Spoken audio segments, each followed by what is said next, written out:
Howdy. Welcome back to Dion Talk. What is the timeline of financial freedom? Those first 10 years.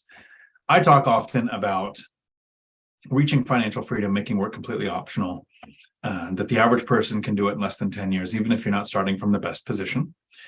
And I've gone over the chronology of how I grew my portfolio a few times, but I've never really broken down the numbers to say, at this point in time, here's what the cash flow is. Financial freedom, making work completely optional. I would do that.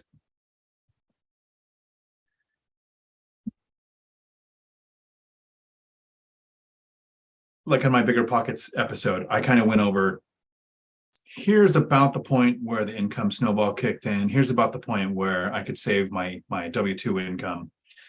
And several people have asked, what was it actually like? Because the first 5 years suck. Everything seems to take forever, takes very long. It feels like nothing's happening. It was 2 years before I bought a rental, and then 2 years before I bought another. So in 4 years, I did two things. That feels like it takes forever.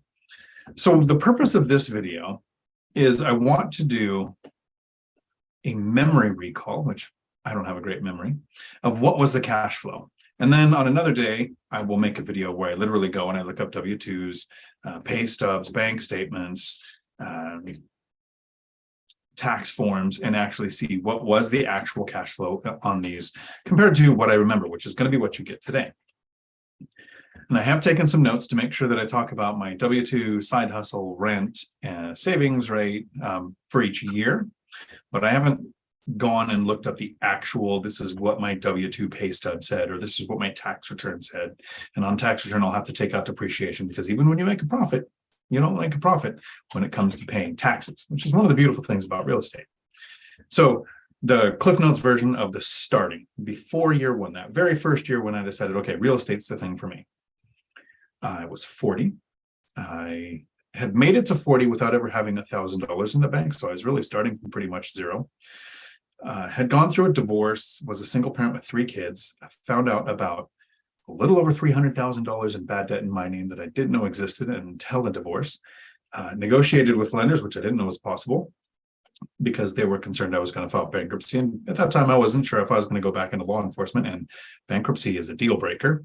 But the threat of bankruptcy made the lenders, or the debtors, negotiate with me to where they would take 20 or 25% of what was owed. So it ended up being about $89,000 that I had to pay back. So being laid off from a police department after the 2008 housing crash, I started work at a truck driving school. I went to a trucking company first and was making like $115,000 a year, but they went on strike.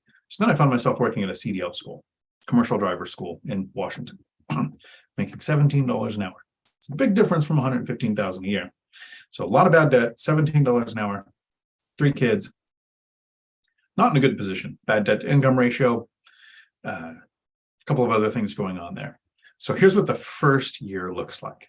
First year of cash flow, because that's what this video is. This is the cash flow decade of going from that position to a position now where I have 16 rentals, a little over $17,000 a month in pure cash flow, about $203,000 a year.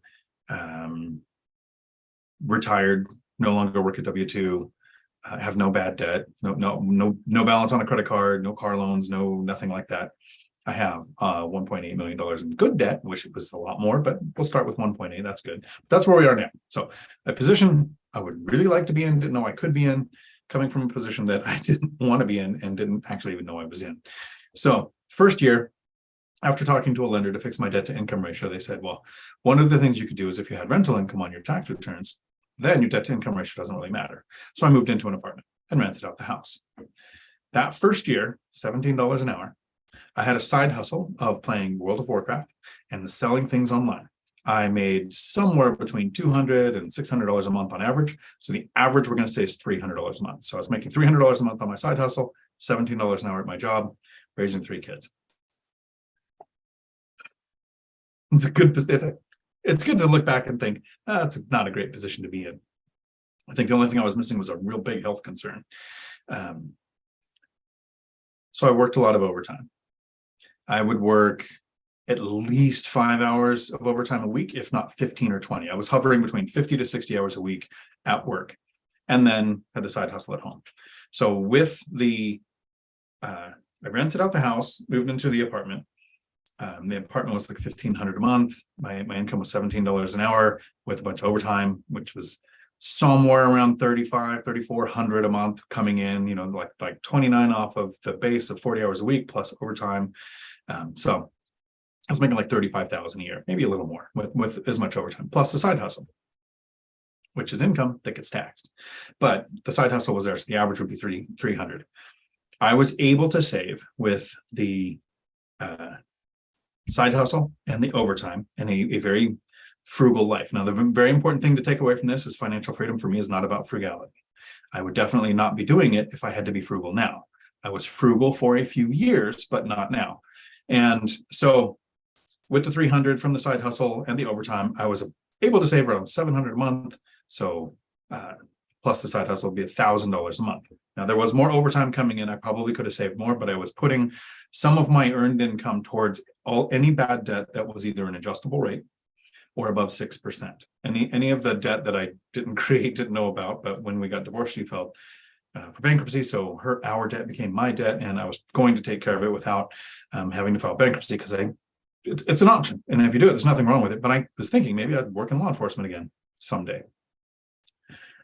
So $1,000 a month. So the first year I was able to save $12,000, but I rented out the house. And I made every mistake that you can make. I didn't educate myself. I rented to a friend without a lease. I didn't track the rents. I didn't track the expenses. I set the rent at the mortgage, so I was losing money because I wasn't setting aside for CapEx, repairs, vacancy, or anything. And so that first year, I lost about $6,000. So my saving at the end of first year, from never having $1,000 in the bank to the end of first year, was I had about $6,000. I call that a win. The rental was a loss. I wanted to quit. But I was underwater on the house. Couldn't even give it away. Subject to wasn't an option. So first year rental, bad. Work, side hustle, frugality, good.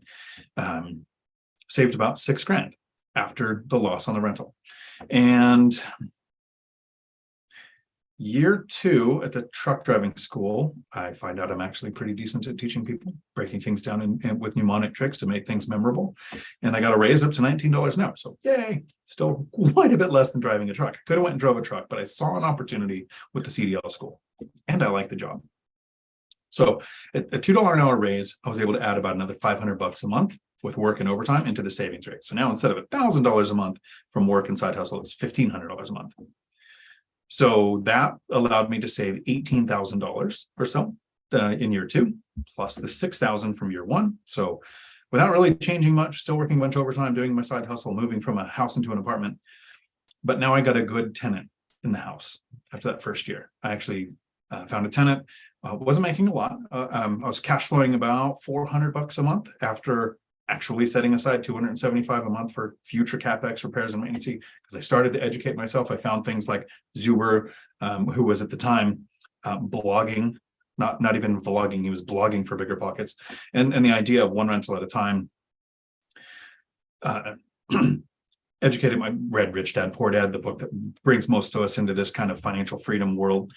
And so the cash flow from the house and the savings of my own, so $400 a month or so from the house, $1,500 from my overtime, my raise, and still living frugal. That was the key thing, is avoiding life creep. We didn't get a nicer car. I still had 2 or 3 older ones that I hope one of them ran well enough to get me to work.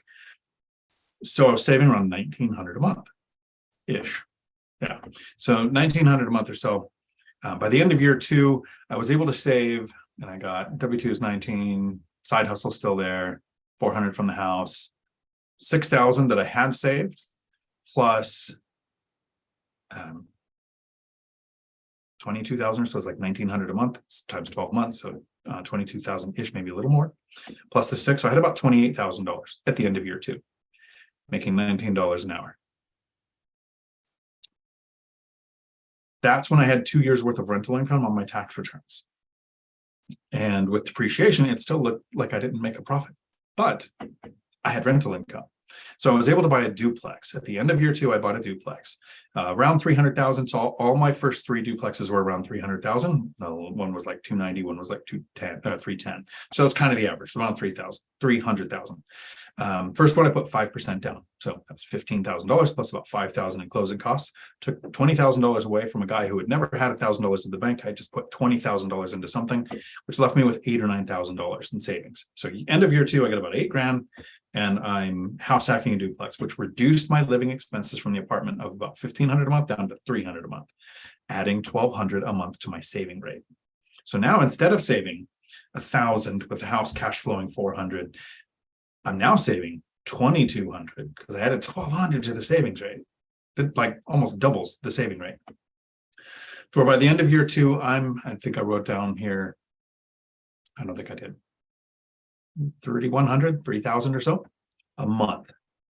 So somebody who had never had $1,000 in their bank 2 years later, taking care of bad debt, raising 3 kids, not making a lot of money, $19 an hour, making a mistake that third year. House was cash flowing $400. I still continued to let it cash flow $400 and didn't raise the rent. At the time, I had the mistaken idea that you don't want to raise the rent on good tenants because you could lose them. I have now learned that the biggest mistake landlords make, and the reason why there are so many former landlords, is because they don't raise the rent. Raising the rent doesn't cause tenant turnover. I actually have a strategy called the binder strategy, which you can find here on my channel, where the tenants ask me to raise the rent. And then they're happy. And so in now 12 years of investing with 16 rental units now, I've had a total of 4 tenant turnovers ever, even though I raised the rent. So that's a myth if you're thinking that. If you don't want to raise the rents because you want to be a good person, then this might not be the business for you, because you will in 5 or 6 years be able to get a better return with something else. And you'll think that's too much headache to be in real estate when you could be getting what I'm going to show you at around 8 years or so, a crazy return. So that's year 2. I buy the duplex. I increase the savings. I start year 3. Let me see, I have it here. I start year 3 with about $8,000 in the bank because I spent $20 on the duplex. I'm now saving. The numbers start to become unreal to me here because I was making at the time $19 an hour, $3,100 a month. So in year 3, I save over $36,000 in that year, in that 1 year, plus the $9,000 from the year before, right? So now I've got almost $40,000.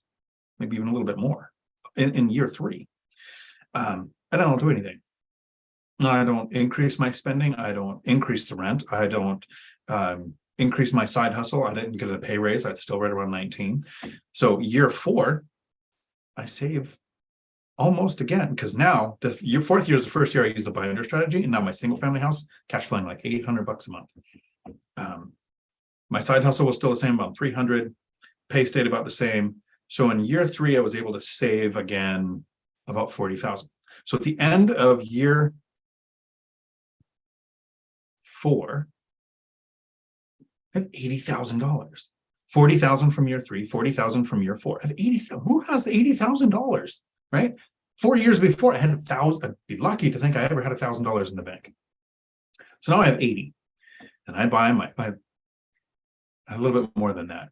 Because it was 80 something, but I purchased my first duplex investment property, not a house hack. I put 25% down on about a 3. It was a little less. This is the 291. So I put like 72,000 down plus closing costs plus immediate repairs. I spent my 80 grand. I used my retirement account as a reserve to satisfy the lender's needs. So now I'm broke again, but I had $80,000. But now I have a cash flowing rental, cash flowing single family house, cash flowing from the side hustle. And I start to make decent money at the school. So by year 5, I'm cash flowing, and I took a note here, year 5. I started with over 80,000. I spent down to where I had about 16, right? The full investment into this property. I think I had a little less than that. It was like 12 or something. But now I'm saving like $4,800 a month. It was almost $5,000 a month I was able to put into the savings account for the next thing. So that means in the next year, I saved just under 60,000 in 1 year. So year 5, I saved 60 grand plus the 10 to 15 I think I had before that. So now I have like $70,000 in a year, making $19 an hour. Right about this time, the next year I started to make more at the school, but this is the last year, $19 an hour. Might have been 20. Yeah, wasn't quite 21 yet, but year 5, that's what I'm making. So around $40,000 a year, saving $40,000 a year. So that's crazy. Year and a half later, so now we're at the 5.5 year mark. The cash flow adds up to the point where I have about $90,000 again, and I bought my second investment duplex. So now I have a single family house cash flowing. I'm house hacking. I have a duplex cash flowing about $400 a unit. So it was about $800 aside, which is not the 1% rule. None of my deals have met the 1% rule. If I paid around $300,000, I would need to make $3,000 a month in rents. I wasn't making that much. I was only profiting about $800 after principal, interest, taxes, and insurance, setting aside for repairs, maintenance, and vacancy. There was about $400 per unit in profit, which was a little better than a 10% return. It was like a 12% return on that first investment duplex. Not the 1% rule, but a 12% return. Totally would do it all again. So at 5.5 years, I now have 2 cash flowing duplexes in a single family house. And at that point in time, lenders were limiting you to 4 mortgages. So instead of hunting for the next property, well, I'm able to save about $50,000 a year now, like 52 if I really did the math, without changing anything. No more overtime, no big pay increase, not changing careers, not going back to driving and doubling my income. I'm saving half of $100,000, right? It's crazy numbers. So I focus and I pay off what's left on a single family house because lenders were letting you keep 4 mortgages. So 2015, 16-ish timeframe. So I pay off the house, and now the house is cash flowing more. It was the worst use of my capital. I would have gotten a better return had I purchased another duplex, but 4 loans, and I didn't know about DSCR loans, asset-based seller financing. I wasn't educated, and I was just going with commercial lending. So by year 6 now, the cash flow from the rentals is, and I think I wrote down what I thought it was. No, I didn't. Shoot. Okay, so like I said, no notes, just out of memory. Between year 6 and 7, I pay off the house. It takes about a year and a half. I owed $131,000, so it took almost 2 years, year and a half or so, because I'm saving $50,000 a year. That $50,000 went straight into the house to increase it. Year 8, with the paid off house, with the rent increase, because I've used the binder strategy on all of the tenants now, I'm getting more than $800 per unit. Not per duplex now. It's over doubled the rents because time in the market is what really works for us. Owning a rental for 2 or 3 years is huge. It's a huge difference compared to that first year. I'm now saving 100% of what I make from work off of just 7 rental units, the house and 3 duplexes. I'm house hacking 1. But that money coming in from the rents is more than it costs me to live. The first 5 years feel like they take forever. And I get it. It's stressful. And it seems like, I moved into an apartment and rented out my house, and I lost $6,000 on my rental. This is really hard to do the first year. So many people are like, if I don't do 30 rentals in my first year, I'm a failure. And I'm like, if I just had made a penny instead of losing 6, I'd have been more successful. And then at this point, here's where the biggest change is and where the income snowball really kicked in, where cash flow started to become stupid to me. My second house hack. I moved from my duplex. I paid off the single family house, saved for about another year. So this is year 9, no, 10. This is right around year 10, end of year 9. So house is paid off around year 8, saved for the next year and a half, a little over $50,000 a year that I'm saving. Easily saving without having to be frugal, and just like the money just piles up in a year. It's making more than that. With the house paid off, there was about another, I want to say 10,000 on top of that coming in from just that 1 rental in extra cash flow. So while it wasn't the worst use of my capital, I would have made more money buying a duplex. It didn't suck that I was making more money on that single family house. Still doesn't. Then now there's a Section 8 tenant in there at like $2,200 a month. It's that one place, and it's paid off. So it's cash flowing like $1,800 a month, $200 for taxes and insurance, and then $200 for repairs, maintenance, and vacancy. So that's okay. Okay with that. That one now beats the 1% rule years later. So I buy my 4-plex.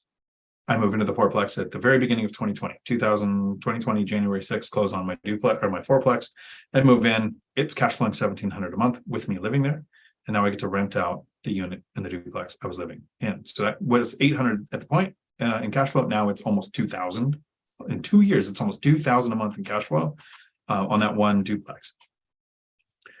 So I'm financially free at that point. And in 2020, I purchased a triplex. This is when we had the CARES Act and you could empty out your retirement accounts if you were impacted by things going on in 2020 without paying a 10% penalty. So I took the money out of the retirement account to help me live my life, which was buying a triplex. And I happily paid the taxes on the retirement account money because at this point I had my systems in place. I knew what I was doing. I had a reasonable confidence in my ability to get the return I wanted. And in 2021, I added another duplex. So the cash flow after the first 8 years, I could kind of incrementally see it. The next 4 years, God, I can't even get my head wrapped around the amount of money that's coming in that I don't have to get up and go to work for or sell my life 1 hour at a time. So that was a breakdown of what does it take to get cash flow in 10 years? What did it look like per unit? What did it look like to save the money? And I will probably go back and get the detailed information and say, this was the actual cash flow. This was the rent. This was the payment.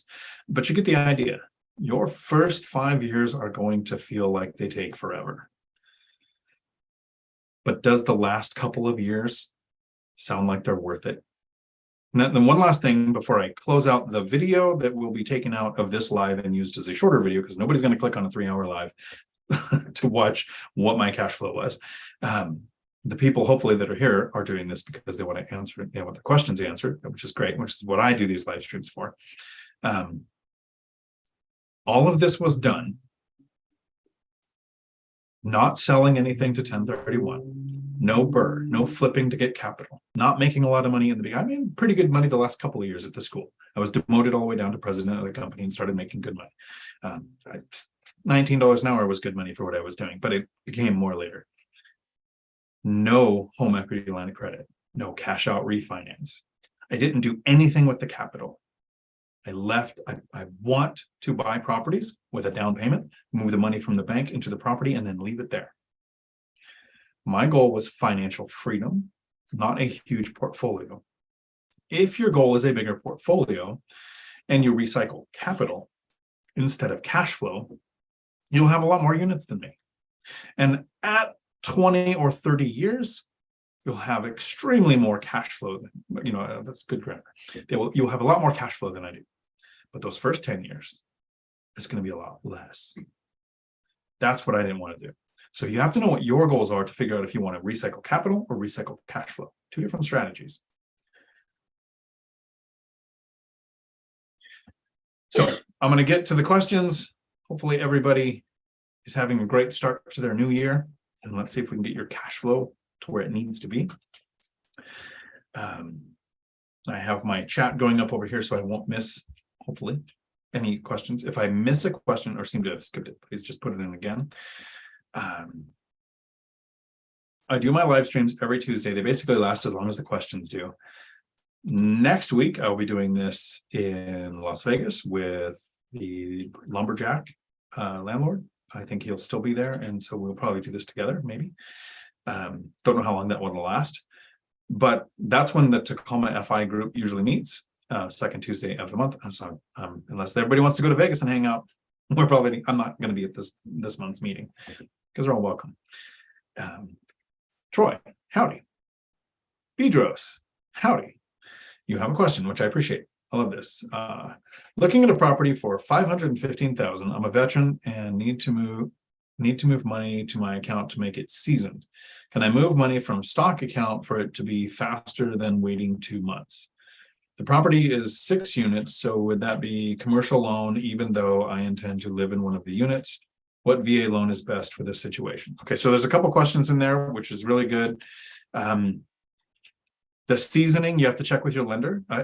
All they're wanting is that it has a known source. So if you're taking it from your stock portfolio and you can prove that it was in your stock portfolio, because their goal, they're trying to protect themselves from you taking a loan from a friend or family or hard money lender that you don't report to the lender so that you have more debt on your debt to income ratio. That's the reason for seasoned income or seasoned money. So if you can prove it's from your stock portfolio, it was seasoned there, it is not a loan from somebody else, check with your lenders. That's one option to get around that. VA loans, most people think they'll go up to 4 units, but there are some lenders I've talked to where there are VA loan programs that'll go up to 5 units. At 6, most people are going to tell you, oh, you got to go commercial. But Convoy Home Loans has fixed rate debt, so it might still be called a commercial loan or a DSCR loan or something like that, or asset-based lending, but they'll go up to 8 units with 30 or 40-year fixed rate debt. So I'm actually in my search now up to 8 units looking, because I will only buy properties with fixed rate debt. I don't want any adjustable rate mortgages. I don't care how much the return is. I don't want to have to think about what's going to happen to rates, prices, or rents 5 years from now. So it's just my personal opinion. It's why I invest in small multifamily. But I'll consider it up to 8 because of that loan product. And I think Velocity Mortgage also has a similar product up to a certain number, so you can check with your lender on how many they cover. They might not let you house hack it, so you might not get owner occupied down payment options. You like VA, you might not get the half a point off for being owner occupied in the lending structure, but check with them on what their requirements are.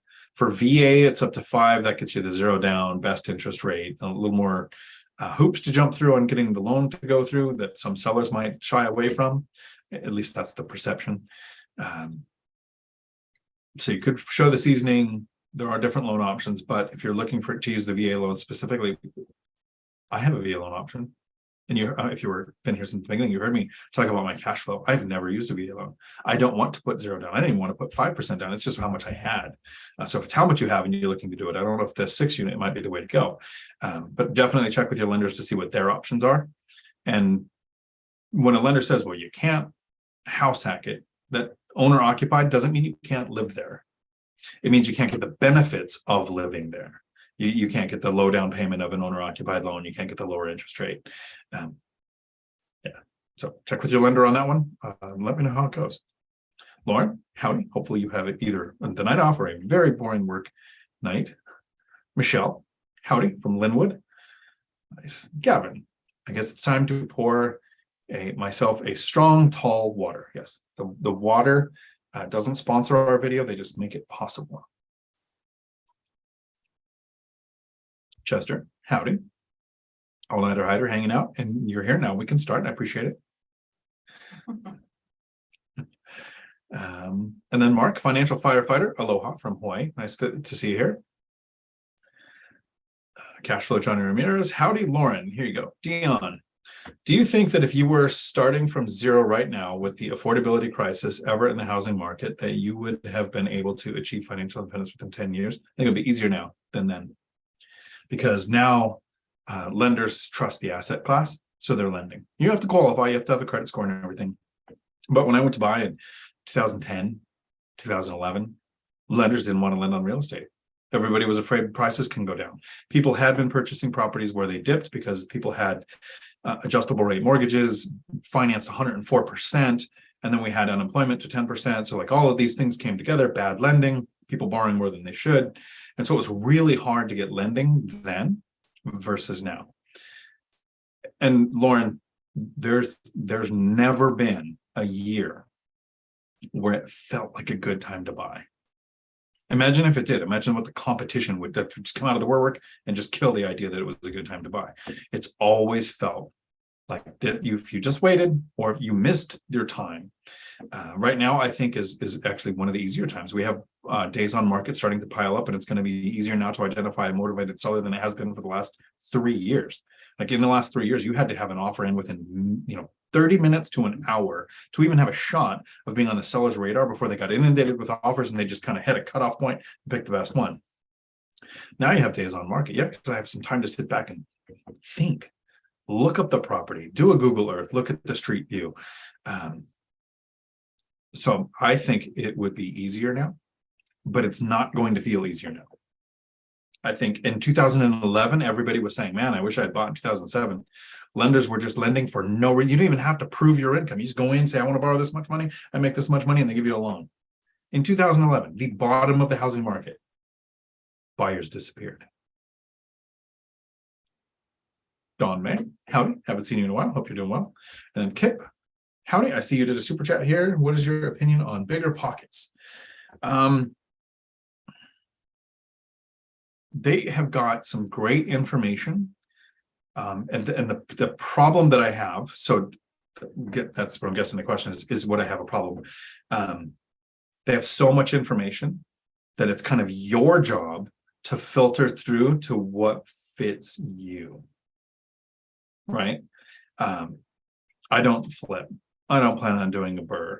I don't plan, I might do a BRRRR one day, but they have a lot of that content. They have a lot of commercial content. Now, watching that content, taking it in, if you can look at something like Investment Joy, who invests in laundromats and vending machines and has all these things, and you could take something, I'm not going to do it. I'm not going to own a laundromat. I'm not going to own vending machines. I'm not going to do anything, but his speech pattern, the way he thinks, I could take that and apply it to my thing. I think if you look at BiggerPockets as everyone who's talking can give you something that can better you, it's great.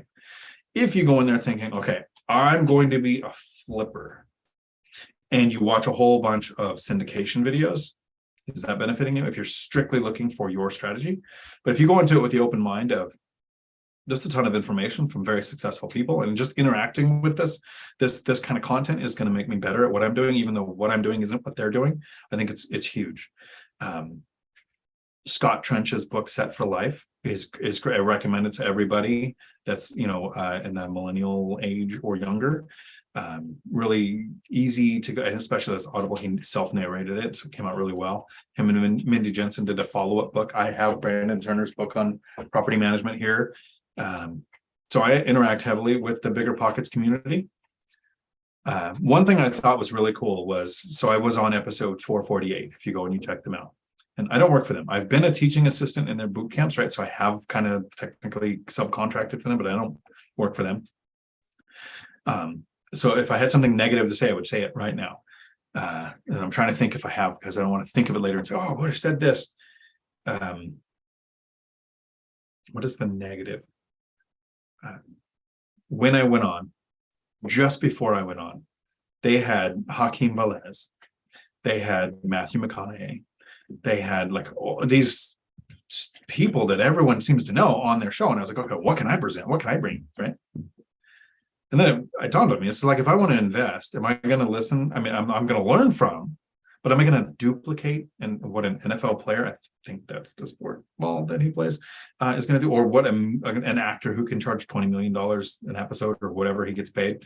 I can learn from them, but I don't know that I can duplicate them. And I thought, well, I can get up here and I go, look, I didn't have a lot of money. I had a lot of bad debt. Had a couple barriers in front of me. And I still reach financial freedom. I thought that's what and they do have those people on there. So you have to kind of watch through.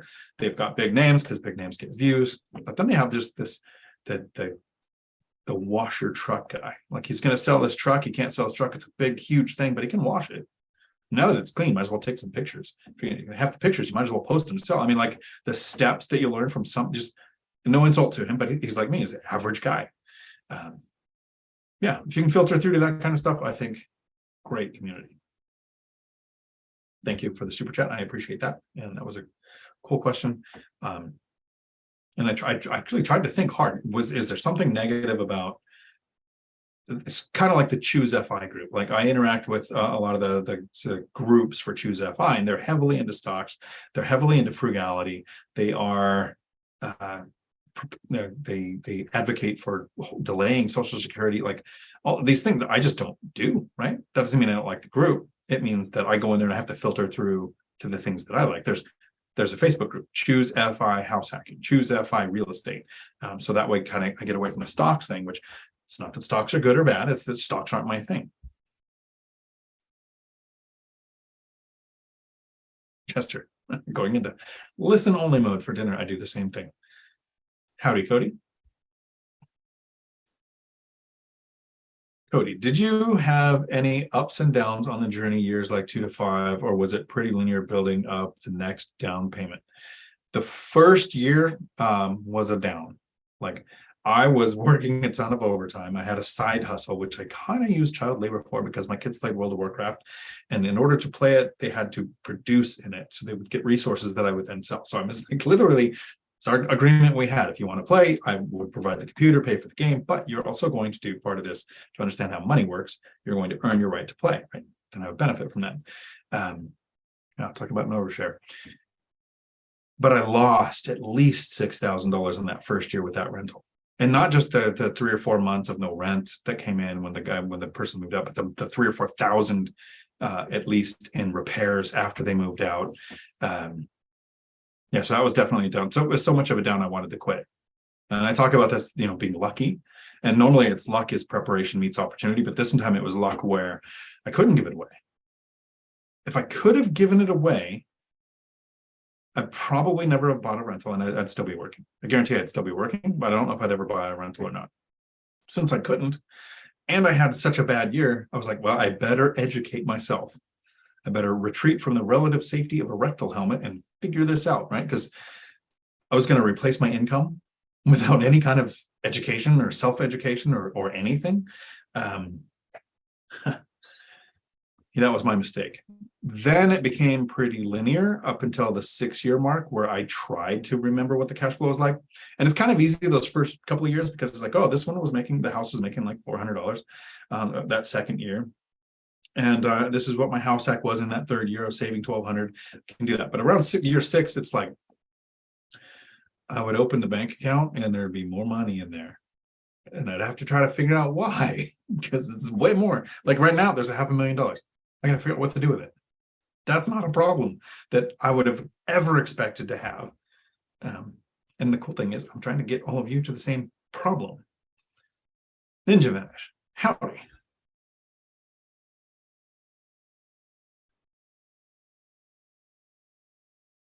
Financial firefighter. That's what I'm trying to figure out doing with my primary. Thinking of selling and buying a legal short-term rental in Hawaii. Cool. Make sure down payment is enough to make payment able to cash flow as a long-term rental. So that's a good strategy. So in case, because legislation can change and you might have to go long-term rental. I don't know that it's bad to sell and purchase, right? So before you take out a home equity line of credit, do a cash out refinance or sell to 1031. All of those are good strategies. The first question is, do I have a place I can deploy those funds and get a return that justifies the loss of the asset or the added debt on the asset?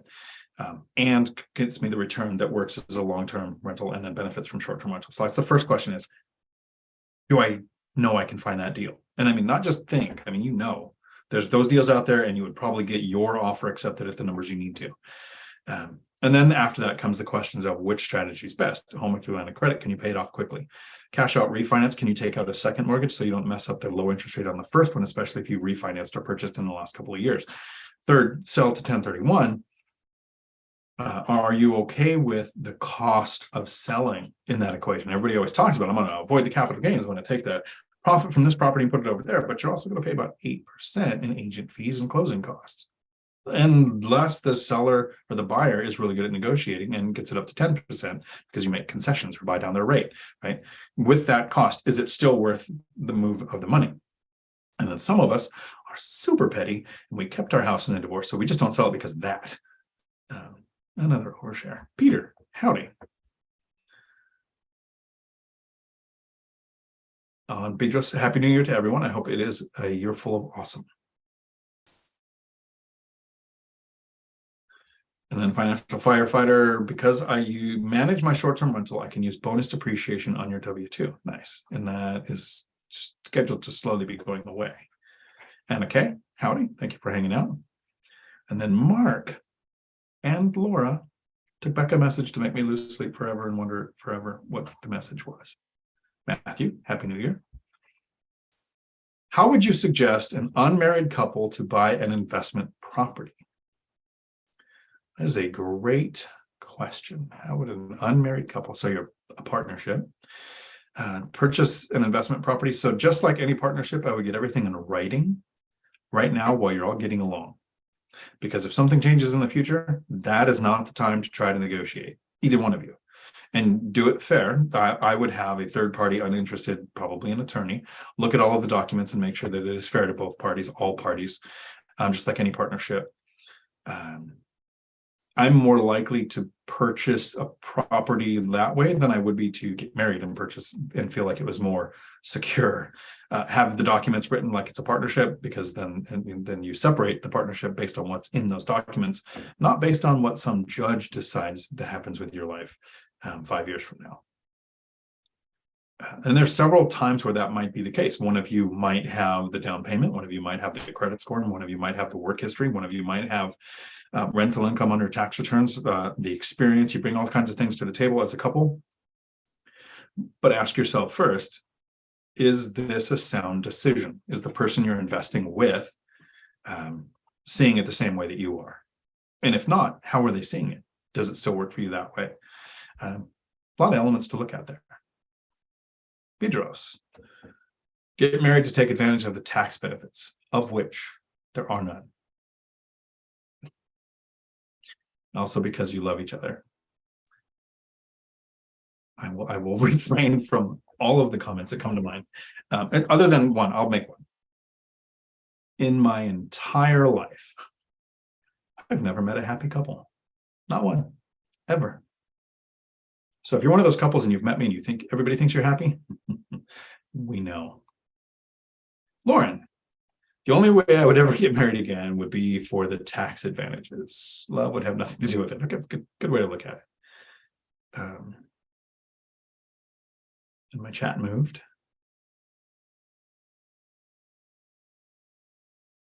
I definitely am not a channel that gives out relationship advice. Make sure we're clear on that. Meldrick Green, howdy. Do you just go in with 20% down payments for all your properties? So the first one was a 5% down owner-occupied purchase of a duplex. Since then, I've done 25% down on investment properties and 20% down on a fourplex house hack. It's a lot easier once you have a few cash flowing assets and you add the element of time. There was 2 years between my purchases in the beginning, then a year and a half, then 6 months, and now the money piles up and I don't know what to do with it. So it kind of speeds up as you go. I don't want to be under leveraged and I don't want to be over leveraged, right? My goal was, when growing the portfolio, was to be around 70% leverage. So I wanted 30% equity. That means I'm putting in a down payment and waiting for time for appreciation and principal paying to kick in. But you can't count on either of those. Both of those disappeared in 2009, right? But if you're 100% leveraged or 104 because you wrapped up closing costs, it's very easy to be like 270,000 homeowners right now are underwater, because you also have an 8% at least cost of sales to have the transaction to get rid of the property. But remember, nobody buys a house and plans on moving in 6 months. So the few that are going to have to in 6 months because of change in family status or work status or something is not enough to actually impact the market. But we should be buying for decades, thinking what's going to happen with this property in 10 or 20 years. And then I see we have a gambler on the channel, Matt, the lumberjack landlord, in Vegas, hanging out on a live stream. Excited to have Mrs. Lumberjack and be the first happy married couple. Well, I'm going to meet you guys this week. Maybe you'll be the first ones to be the first happily married couple I have ever encountered. There is an exception to every rule.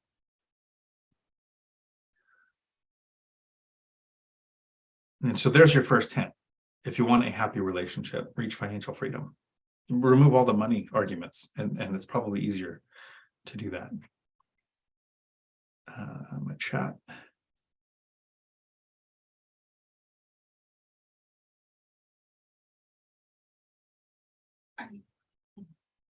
Lauren. Okay, I've got that in my chat move. Sorry. Michelle.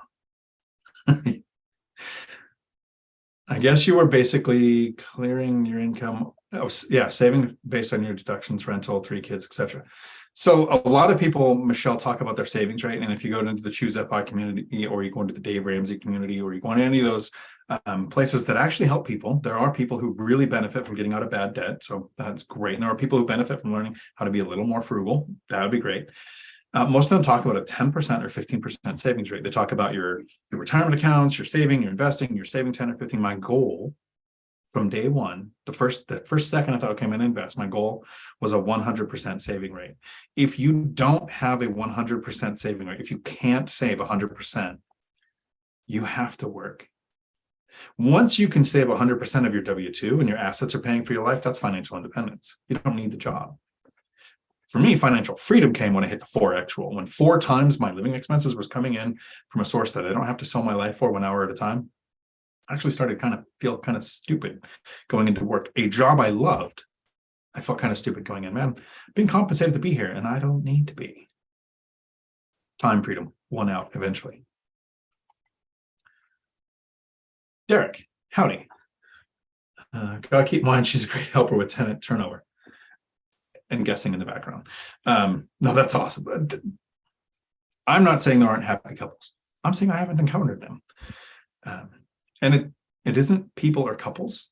When I talk about relationships, it's my people chooser is broken, right? So ignore all my relationship advice. Except for if you're going to buy something with somebody, get everything in writing. Laura, good evening. So sad I can't stay on at dinner and I just got yelled at for being on the phone. It's a replay.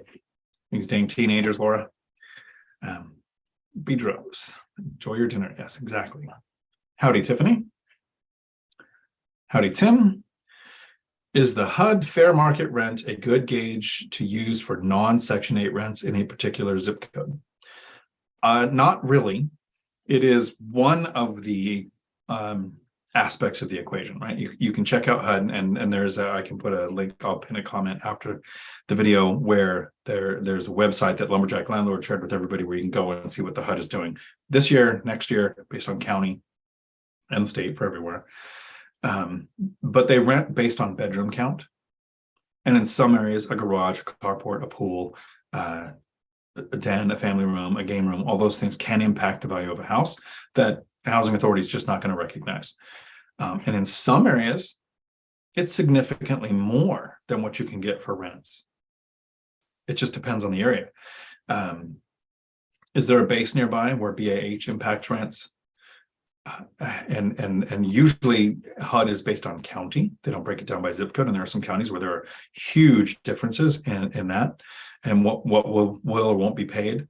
But it's one of them. And for me, it takes a couple of weeks to also look at things like Zillow, Trulia, Apartments, Craigslist, Facebook Marketplace, and see how long things stay listed, how fast things go, how much supply is there, and that can impact your rents too.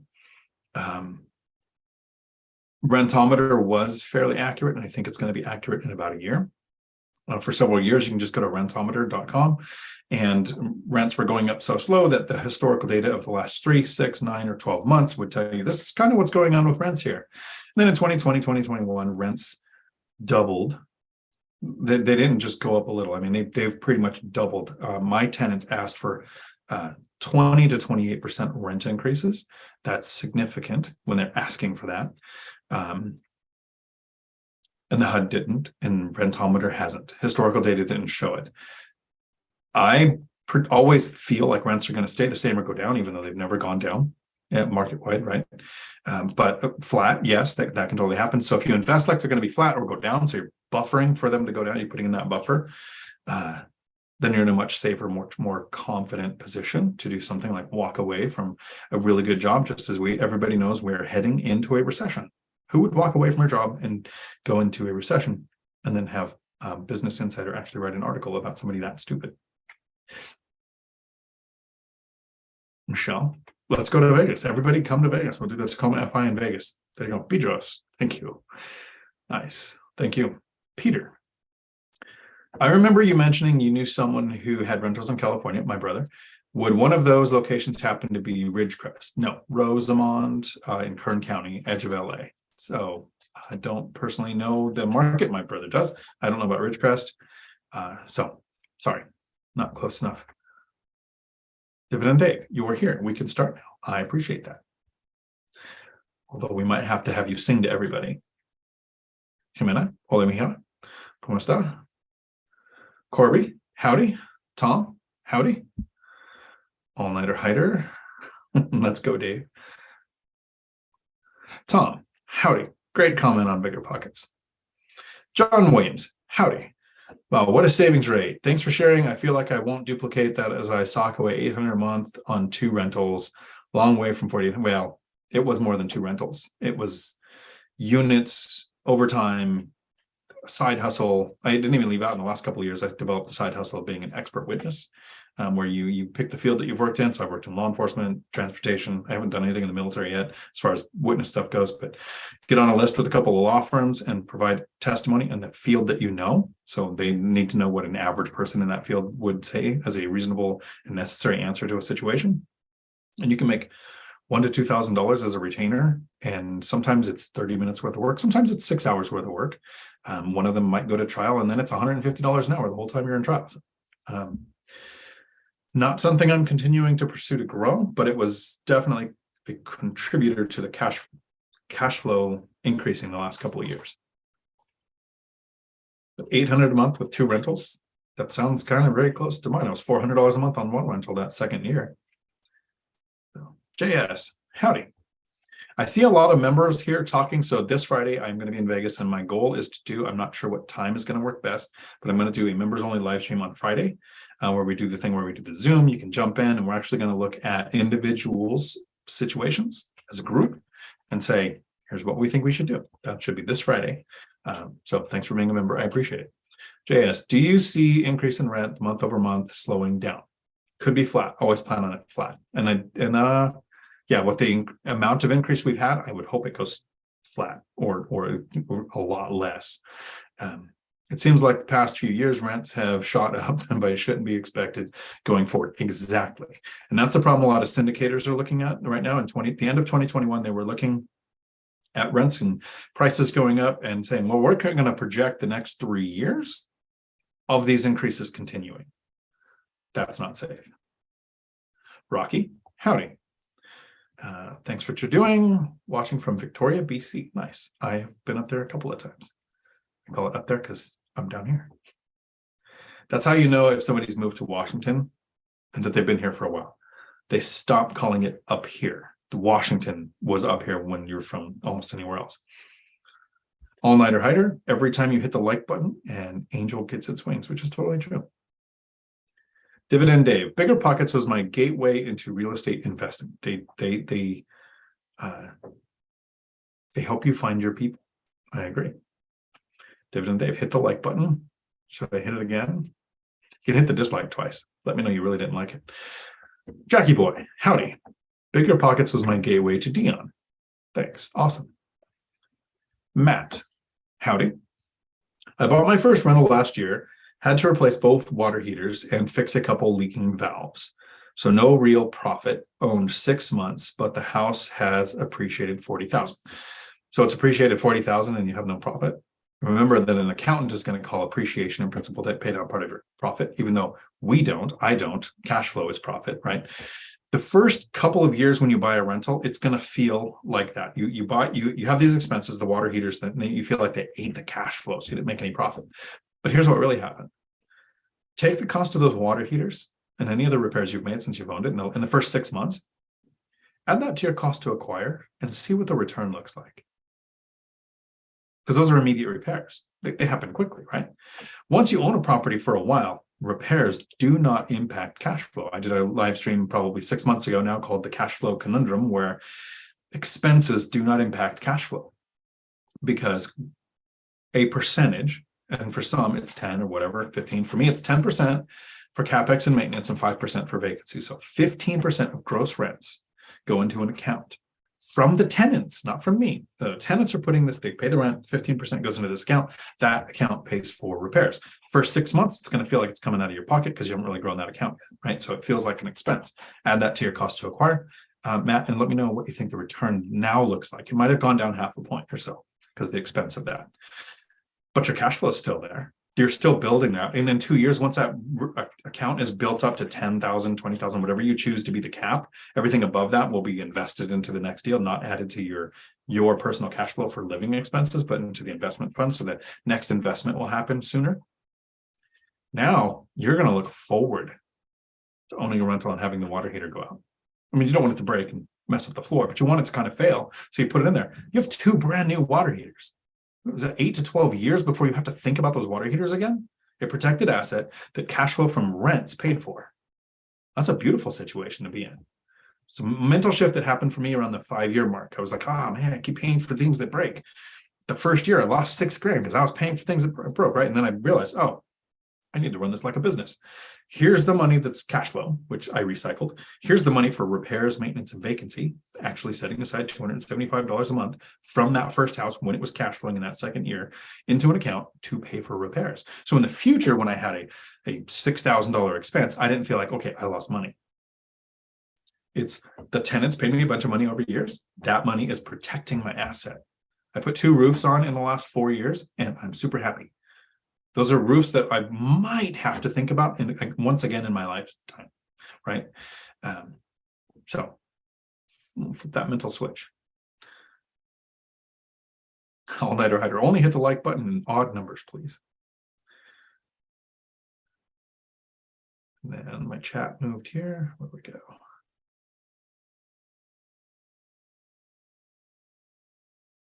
Mark, howdy. Northwest Indiana. Sounds like a real place. Great time to buy. Snapped up 2 fixers, offered 15,000 lower, 100 to 85,000, and got them with no competition. If I listen to high rates or prices are going to fall, I would miss out. Beautiful way to look at it. So it looks like you watched maybe days on market, made an offer that made sense to you. That's awesome. Congratulations. Remember, so I've said this a few times, hopefully people can kind of file this away. There is nothing in the market that tells you to buy or to not buy. Nothing that says you should wait. So in the springtime, everybody's like, well, there'll be more inventory and a ton more demand, right? So prices are going to shift, your competition is going to shift. And that doesn't mean, so if prices are going to go up and competition is going to go up in the spring, you better buy now, right? So both of those are the wrong way to look at it. There's only 2 things that tell you if you should buy. First, are you ready? Mark, you had the money to do the down payment. You'd figured out lending. You probably have the reserves to satisfy the lender's needs. You know what the rents are. You know how to calculate the yield. That's and that's the first part of are you ready? Like mentally prepared, self-educated to do it. And nothing big going on in your life that would be a deal breaker, like adding somebody to the family, the loss of someone in the family, big change in work, something that right now your focus is really on fixing this life issue. Probably not the best time to add a rental to the stress button, right? That's the first thing. Second thing, you found the deal. You found 2 that you got where you found the deal. So you were ready and you found it. None of that has to do with rates, prices, fear porn on YouTube of you better wait because it's going to crash. That's what gets you financial freedom. Knowing those 2 things and actually taking action. JS. And I wanted to thank you for sharing your experience and time with us. I have committed to following you, Zuber, and to get financial freedom. Got his program at the end of December and your channel. Awesome. That's cool. That's how it starts. Get that education going, learn your buy box, do the work, make sure your life is ready, and then find the deals. It's beautiful. Jared, howdy. Excited to strike again this year and get more properties. How are you not addicted to getting more? I will enjoy adding more because the money piles up and you got to put it somewhere, right? So I will enjoy the process of doing it. But I think there isn't a real issue in the financial independence, retire early community where money becomes the goal. So if you enjoy the process of buying, then that's like a kind of cool hobby thing to do. But if I bought more, I'd have this number coming in every month. If I bought more, I'd have this much more appreciation or possible principal pay down. Like those things can have, if you're pursuing that, there's no end to it. And that's not the life I was looking for. I want the life where until my phone goes, here's your alarm, it's Tuesday, you have the 3 amigos today and you have your live stream today. I don't know what day of the week it is. I went and hung out with a friend this afternoon for a bit, and because his work gave him the day off. And he's like, oh, I got some time to hang out. So I go over there and hang out. I don't know what day it is. And to him, it's a day off that's like a gift because something happened at his work where he doesn't have to go into work. And that's what I was looking for. To not have someone else's schedule dictate when I have a day off. And that doesn't mean for the first 8 years that it wasn't staring at emails of every deal, looking at which one could be the next asset that gets me closer to financial freedom. So it's very important not to compare year 10 to year 1. I went through the timeline so people can go and look at year 1. Oh, wow, year 1, he lost $6,000 at least on his rental.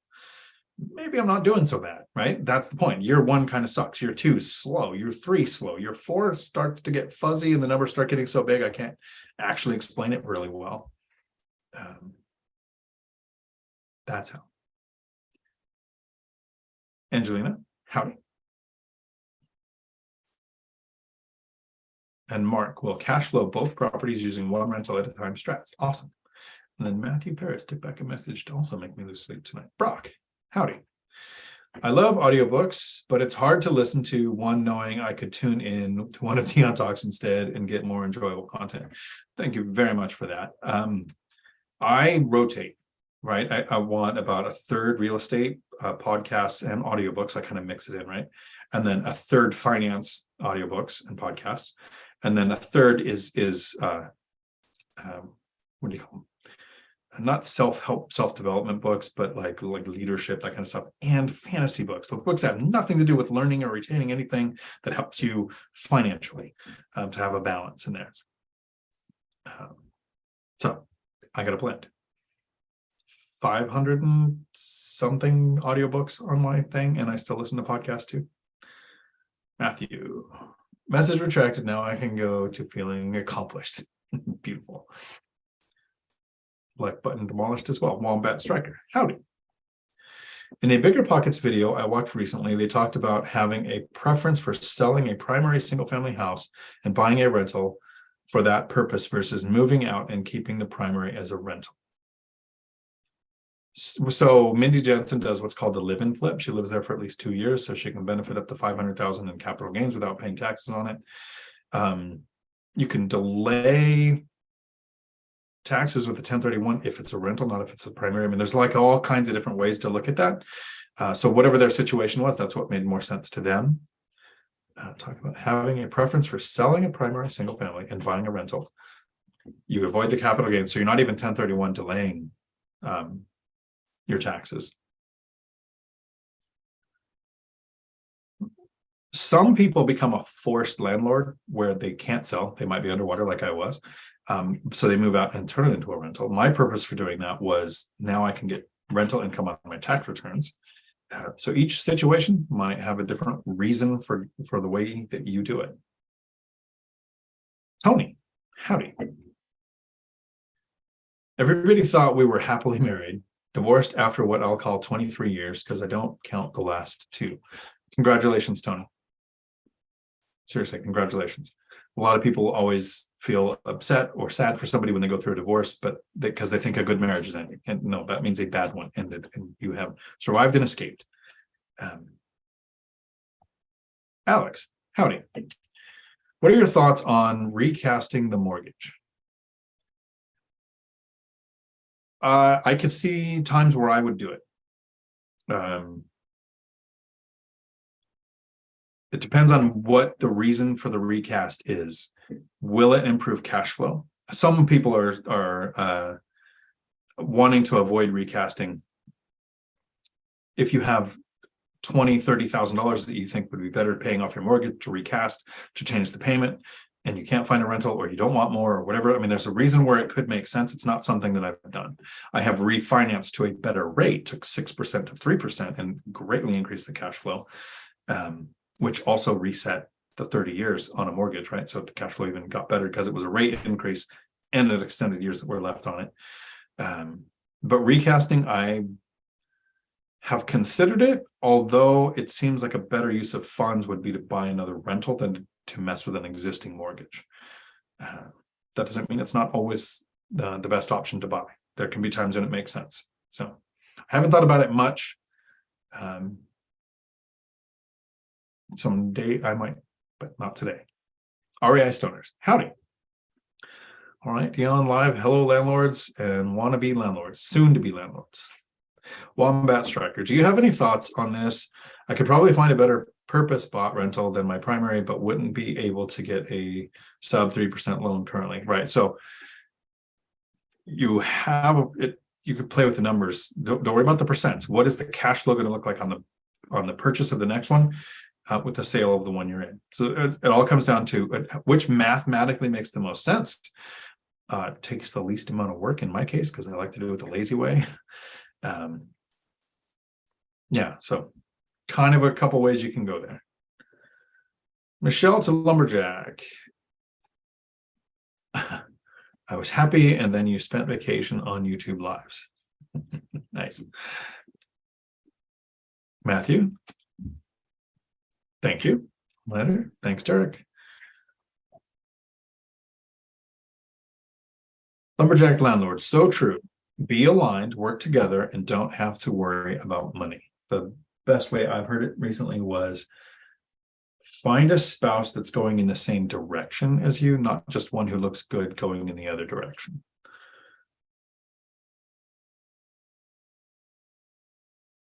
And then, howdy, Gavin. I'll get to your question in just a second. James J. Howdy. Thank you for that. I appreciate this. Happy New Year. Looking forward to all the great and helpful content on your channel this year. I sent an email last week since I couldn't attach a bag of beef jerky. Next bag is on me. Wishing you much success in 2023. James, if I haven't responded, please send the email again. I might have responded because of my memory. I wouldn't remember. But if I haven't responded, just send it again and I will get to it tonight. I will prioritize doing that. If you have anybody else has sent me an email and I don't respond within like 2 days, send it again. One of the really cool things, I put my email in the chat, which I'm going to do now for people who ever have questions that you don't want to ask in a public format because whatever reason. But then the bots see my email and I get a couple hundred a day of, we want to edit your thumbnails. We want to promote your channel. We want you to sponsor this. We want you to do that. And so I kind of go through as many as I can, but sometimes a person misses.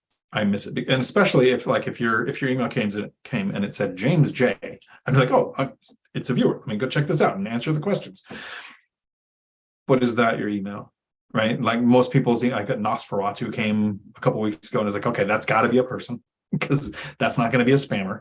But some of them aren't really recognizable from the name that I see here on YouTube. So always feel free to send it again. I won't be offended. Gavin. And James J, I hope your 2023 is amazing too. You're my hero. Technically financially free, this is Gavin, technically financially free, but want to inflate my lifestyle intentionally via rentals. Any philosophical discussion about this, about how much is enough for me, not whether it is right or wrong. No, it's a great way to look at it. It's exactly how I look at it. I think it's a good question. So I want to make a video on this, but I haven't done the research yet, so I don't want to butcher it.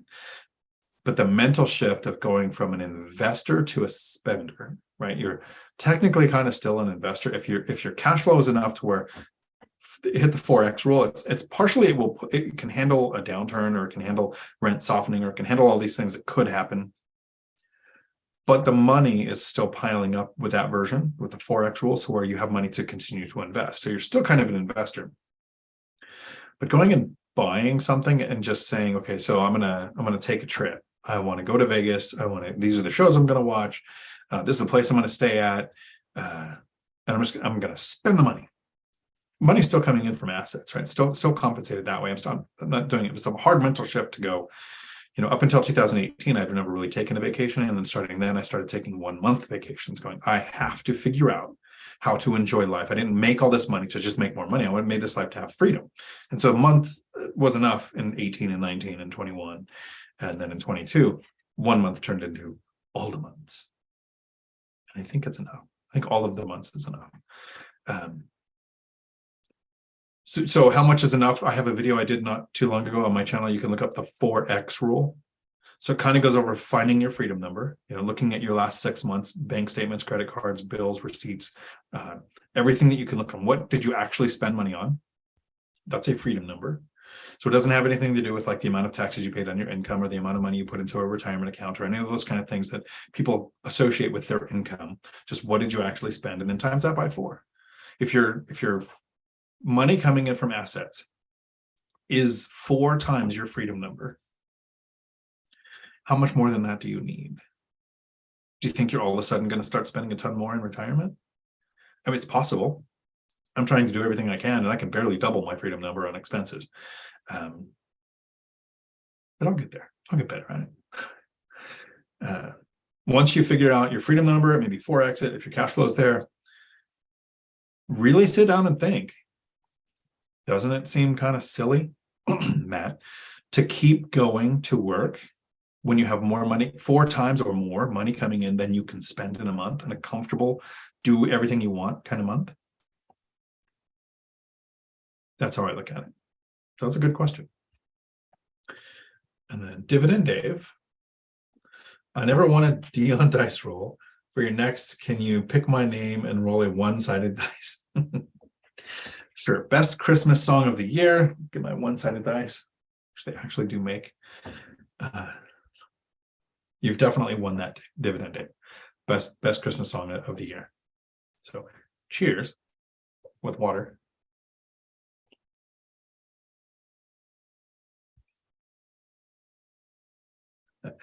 I hope you win one soon. The next dice roll, I think, will be in the members only chat for a 1-hour time with me. And I'll do that on the video on Friday. So this, please, everybody, any members that are going to be there on Friday, remind me that I said that, because my memory, I'm committing to that. So please remind me. But it won't be a one-sided dice. Sorry, Dave. Tom, a super chat for the algorithm, which I appreciate, because that's the cool thing. The first 1 or 2 couple of people that log into a video like this, you get the intro to the video. Everyone else that's here, there's it's like 100 people, 98 people hanging out, which I think is awesome. Some of it is because YouTube said, hey, look at what's going on. So there might be somebody here. This is the first time on my channel. And it might suck because I have it set to where only subscribers can comment. And you have to be a subscriber for 5 minutes. That's because if you have a channel and you go live and there's more than like 20 people on your live stream, all of a sudden bots start to show up and spam crypto, porn, whatever into the chat. And usually the subscription method keeps them out, but they have bots that subscribe and then 6 minutes later post their comments. So they even still make it through. But so I appreciate each super chat, because that is showing the algorithm someone likes the content, maybe 2 someones, and they might show this to other people. So thank you for that. Millennial Mike, Dion and the boys in Vegas this weekend. Get excited and like the video. Yes, I'm excited to see what we get done this weekend. I hear they have water in Vegas. Yeah, I mean, actually, there's a water problem, right? Maybe I'll bring some. But thank you guys for those. You guys are awesome. And then I was at REI Stoners. I keep forgetting I'm in Washington. It doesn't rain as much as people say. So the thing for that is to film a show, and if you want to show that you're in Vegas, it's desert. If they because it's just hot out, right? It doesn't show that it gets like -20 in at night because there's nothing there to keep the temperature warm. If you want to show that you're in Seattle, you just show that it's raining. And if it's what you do. When I first moved here, REI Stoners, I think 2 years, it took me about 2 years to get used to the weather, because while we don't get as much rain as everybody thinks, we do get clouds. So you have to think of things that you can do that are still active, even though it's cloudy out. But after 2 years, now I go anywhere to visit and I think, why would someone live where the world looks like it's dying, instead of where we are here in Washington, where we have to fight to keep the plants away from structures? Adam, howdy. Does retirement feel like you expected it? Expected. I thought I would have better grammar by now. I cannot put it into words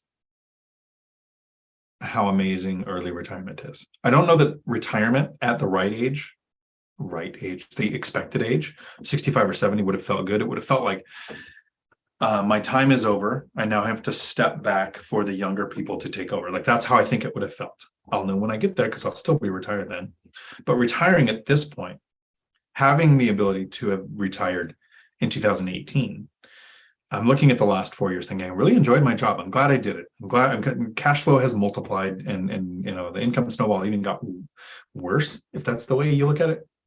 But imagine if you won the lottery. Let's say you won $10 million tomorrow. You just win the lottery, right? Feel great. You do you walk into work and quit, or do you just send a text, right? Like, or do you go to work and just be your true self to see how long they'll put up with it? Whatever your thing is, you win $10 million, you're done, right?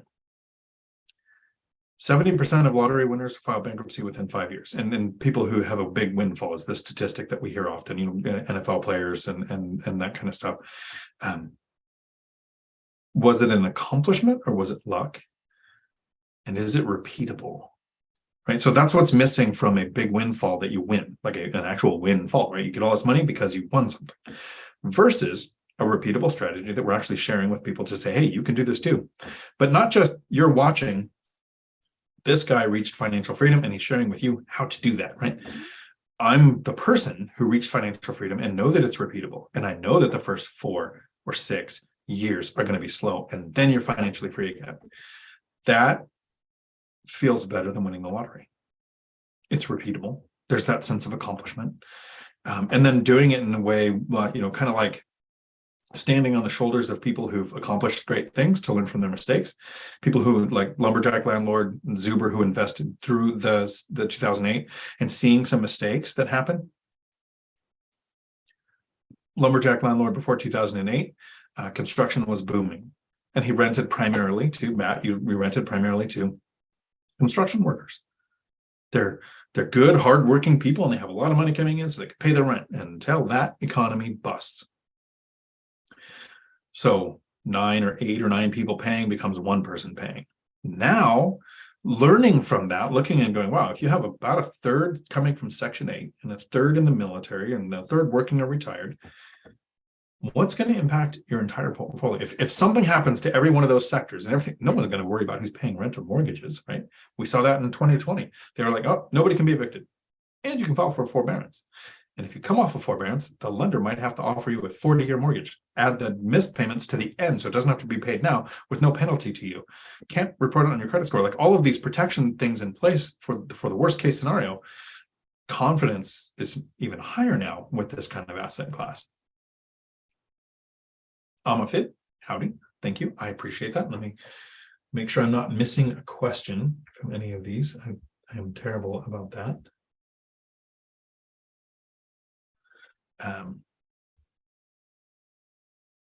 Okay, good. Didn't see a question, but if you have one, happy to answer.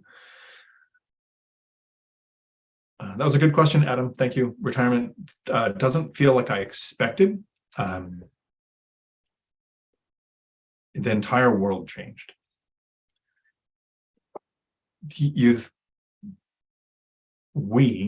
Most of us see the world Monday through Friday. We have weekends. We call it a weekend. None of that matters. Whatever day of the week it is. The only thing I look at, and I talked about this in a live stream the other day out by the slides, but there were demons on the slides, so I didn't go down the slides. They're scary. Kids, whatever you want to call them. I'm going to do things that I want to do, right? But I'm going to try to time it when everybody else is trapped at work.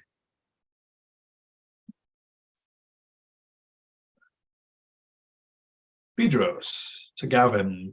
Dion's taken that as 4x your monthly expenses number in order for you to be comfortable, able to invest, able to handle issues. Exactly. Yeah. Once you hit that type of passive income, you'll be able to change your lifestyle. And then Chester says his phone is acting up, but he actually took back a message to mess with me. I guarantee it. Wombat Striker. My questions are always too long and get split into 2 comments with other comments in between. I guess I need to work on being more succinct. Or you can email me. My email is in the chat too. And if it's a question that you want to do that's long and detailed and you're okay with it being public, just say it in the email so you don't have to do it in this chat format.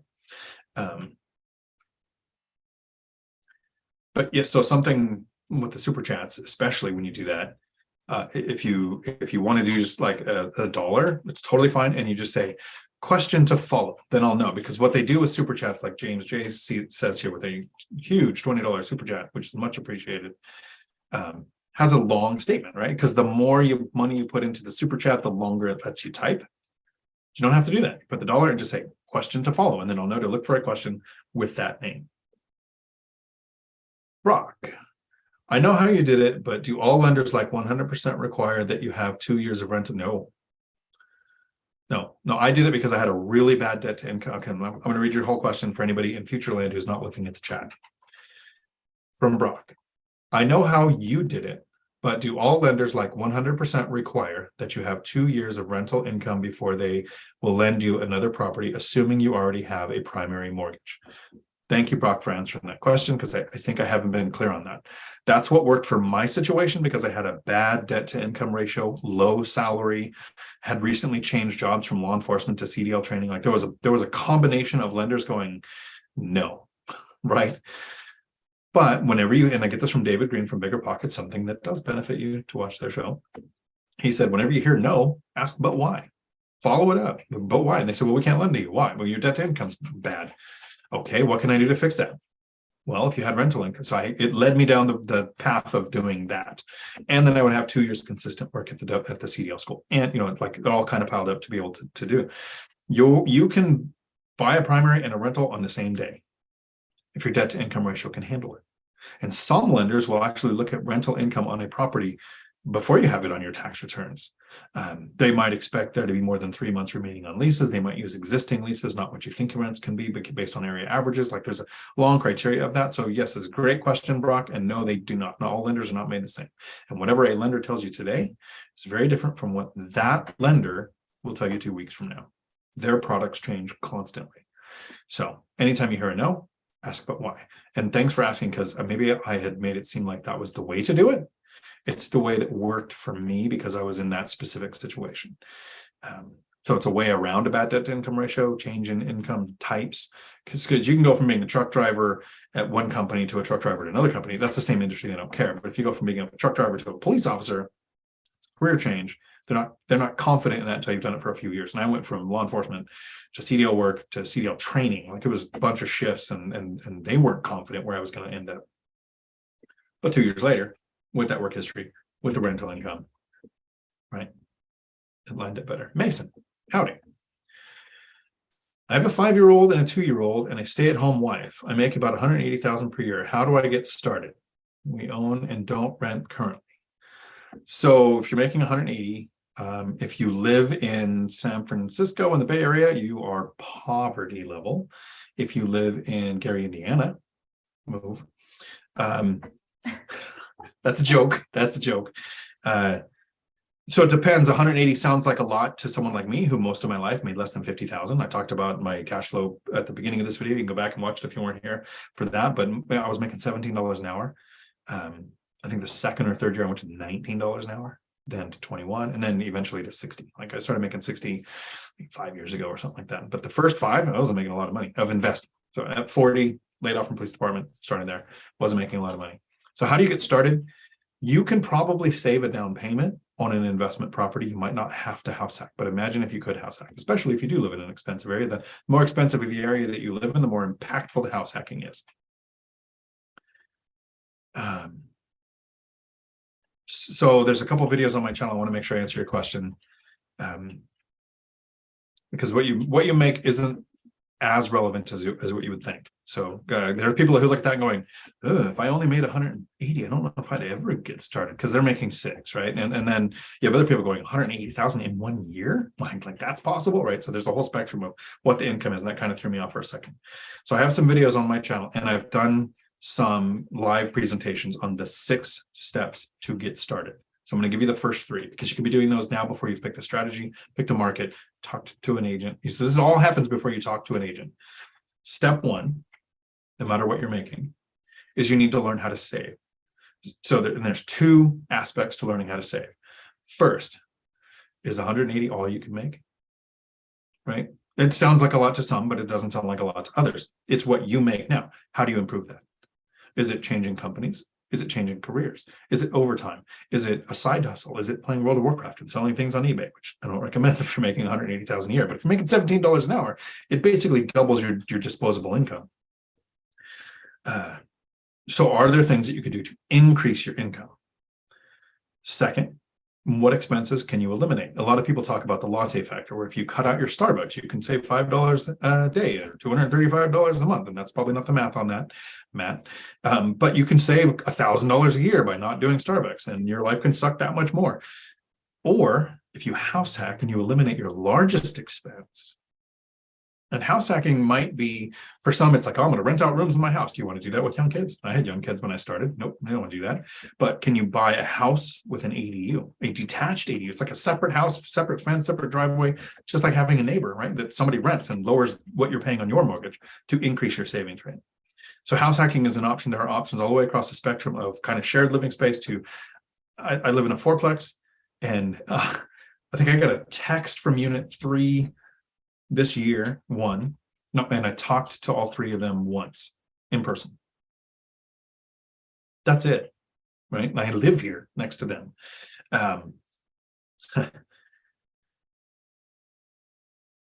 You can house hack, and if you can't, then with your income, and if you can increase your income, decrease your expenses, what you can save, the second thing you need to do is work on your credit score. Because even if you do non-owner occupied, buy an 8-plex where it's going to be asset based, it's not going to be based on your debt to income, it's not going to be based on your work history, it's not going to be based on anything like that. It's going to be based on your credit score and what the property can produce. So credit score matters even if you're going to do commercial lending or asset based or DSCR loans or that kind of thing. And anytime I make a sentence that has words you don't know what they are, feel free, put it in the chat. Go, what the heck are you talking about?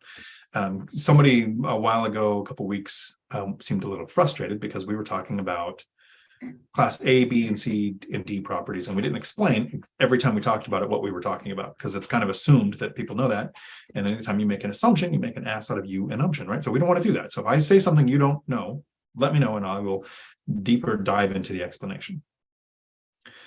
So learn how to save, which is increase income, decrease expenses, work on credit score. And then the third thing that you do, that this all happens before you talk to an agent. Still, this is the most important step that happens before you talk to an agent. Talk to a lender, right? Maybe 3 lenders. You want to talk to I start with large institutions like Wells Fargo, Bank of America, ones that people usually don't like to use, but they have the most standardized criteria when it comes to lending. And they'll say, based on your income, your work history, your salary, the area that you live in, how much you can borrow, whether it can be for an investment property, whether it can be for an owner-occupied, whether commercial or conventional or FHA or VA, which one is going to be the best option for you, all that comes out in the conversation with a lender. Once you find out what your lending options are, it just kind of makes sense to now look at what markets. Are you going to invest locally so you can self-manage, be a little bit more of a control freak like I am? Are you in an area where it makes more sense, like Millennial Mike, who invests at a distance? He lives in an expensive cost of living area, so he house hacks a duplex, and he has a kid. So he's a 6-year-old who's so smart. Every time I see him, I think he's 10. Mr. Steal Your Girl. Kid's great.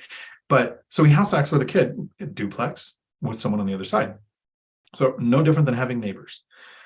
But then he lives in an expensive area where saving up the down payment and figuring that out might take more time than he wants to do, even though he's making more money than I was. He wants a shorter timeline to have a bigger portfolio. Totally respect it. So he went to Gary, Indiana, which is why I referenced it, and is adding rentals at a distance with property management. So at that point, once you've talked to a lender and you know your options, now you start looking.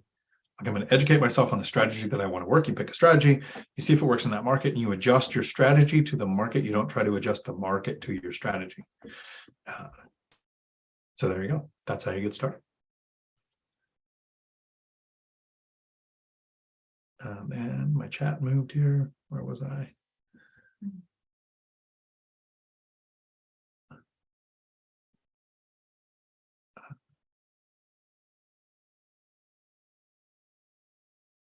Sorry, my chat moved, which I love, which means people are making comments, because we've only been doing this for an hour and a half. And some people have been here 12 minutes, but some people have been here an hour and a half, which I think is awesome.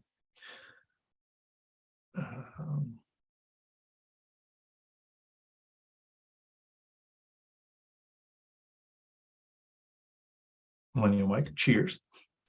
Matthew Paris, do you see yourself ever moving into your own single-family house and stop house hacking? Possibly. I'm going to do it in a format that works very much the way Matt, the lumberjack landlord, did it. Matt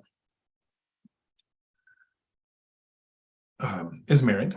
Is probably going to be the first happily married couple I actually meet when I meet for the first time this week, because we met on Zoom 1,000 times, but not in person. House hacked for years.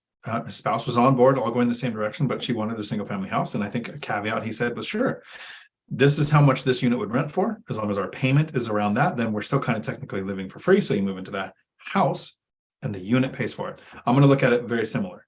The unit I'm in would probably rent for $2,000 a month, maybe $1,900. We'll see. I have to do a rent study on this. I haven't had any turnover here in 2 years, so I have no idea on this specific one. It'll take me 2 weeks to figure out. So whatever that amount is, if I purchase something, I have looked at purchasing a boat and living in the marina, but there's like a 10-year wait in the local marinas around here, so not waiting 10 years. I don't have patience for that. So I'll look at a single family house, but I'm addicted to it.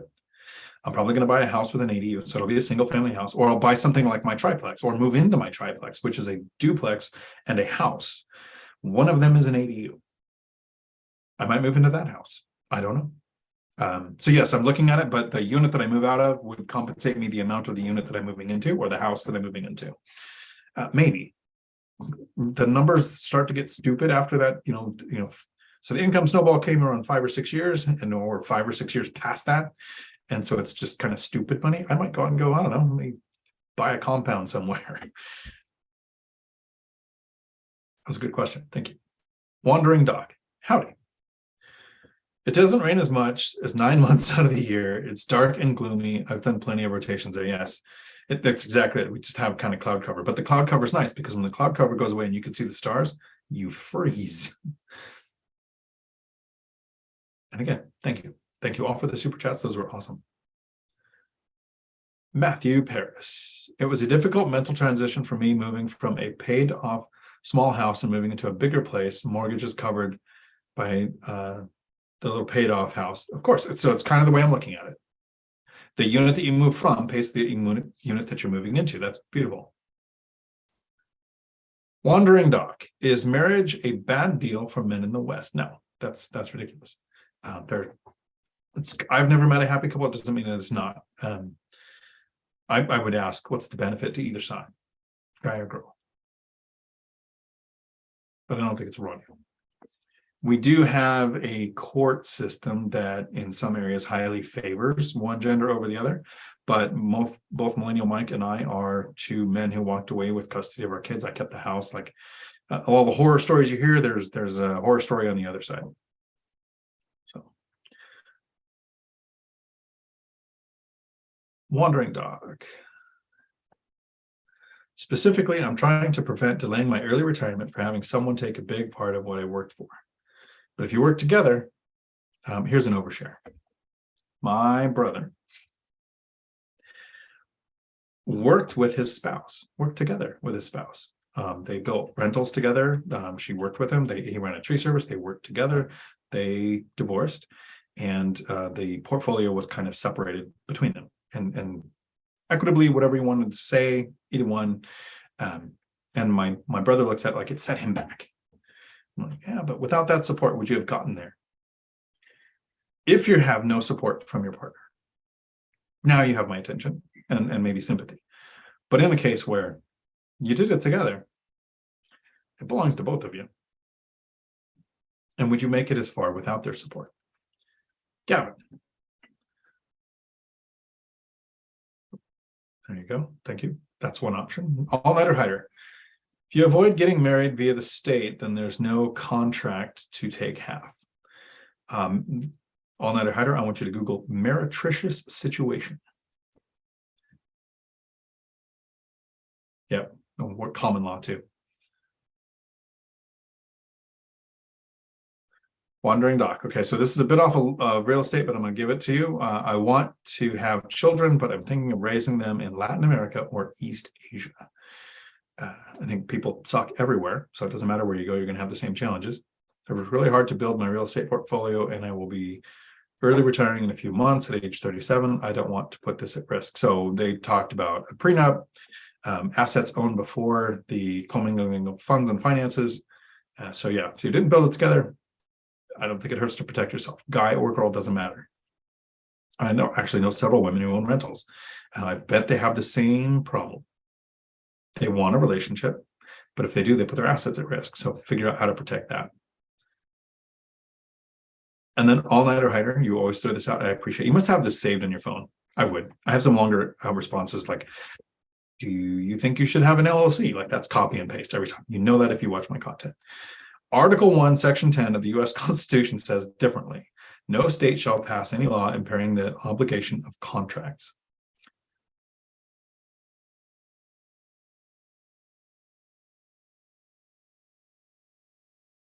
Rob, you showed up, but you're late. Thank you for hanging out.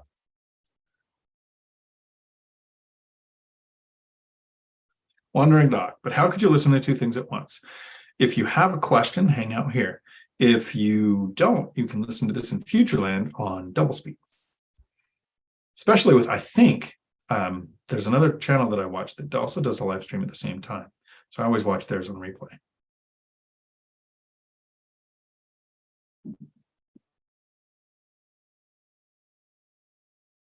Millennial Mike, did I miss the $20 chat? I got James J's. Was there another? Because I don't want to say that I missed it. And I want to make sure yeah. No, I got that. Thank you for asking. And if I miss it next time, just call me and say, hey. All-nighter hider, 2 ears. There you go. You can listen to two things at once. Lauren, I'll definitely be at the live chat on Friday, and I hope to pick me with your dice roll. Nice. Good luck. Hopefully it goes well. Rob, Dion, what is your professional opinion of Christian and Cody's tree problem? That's a great question. I like cooking. So I raised 3 picky kids with different palates, and one doesn't eat red meat, one doesn't like pasta, and they gotta eat enough to survive, right? So I have taken an oath when the youngest one moved out that I will never cook again in my life. I joined the Marine Corps because it was easier than living with my family who had residential tree services. I was the youngest of brothers, and the 2 of them own their own tree services, so I was the manual labor. So I've specifically not paid attention to their tree problem. I had a tree removed at one of my rentals, and my whole family picked on me because we're the tree people. They literally, it's Dave's tree service, Mac's tree service, Dale Lee's tree service, like the family business. And I'm like, I ain't touching that. No. But I knew to call and get several estimates like I would with any contractor. I knew to get any estimate in writing because there's only allowed in our state a 10% variance from a written contract without a follow-up written statement saying why there's going to be more cost incurred. So I would follow it like I would anything else. Like I go to like 3 different lenders every time I do a mortgage. I talk to different contractors when I get a roof, even though the last 2 were done by the same guy. I still got quotes from different people. So that would be my professional opinion of their tree problem is 1, it's not my problem, because I'm not touching trees. And 2, find several companies and get quotes in writing. Make sure they have the right insurance. Go to the state website. Compare prices, compare reviews. Sometimes customer service and cleanup ability to me is more important than the actual tree skills.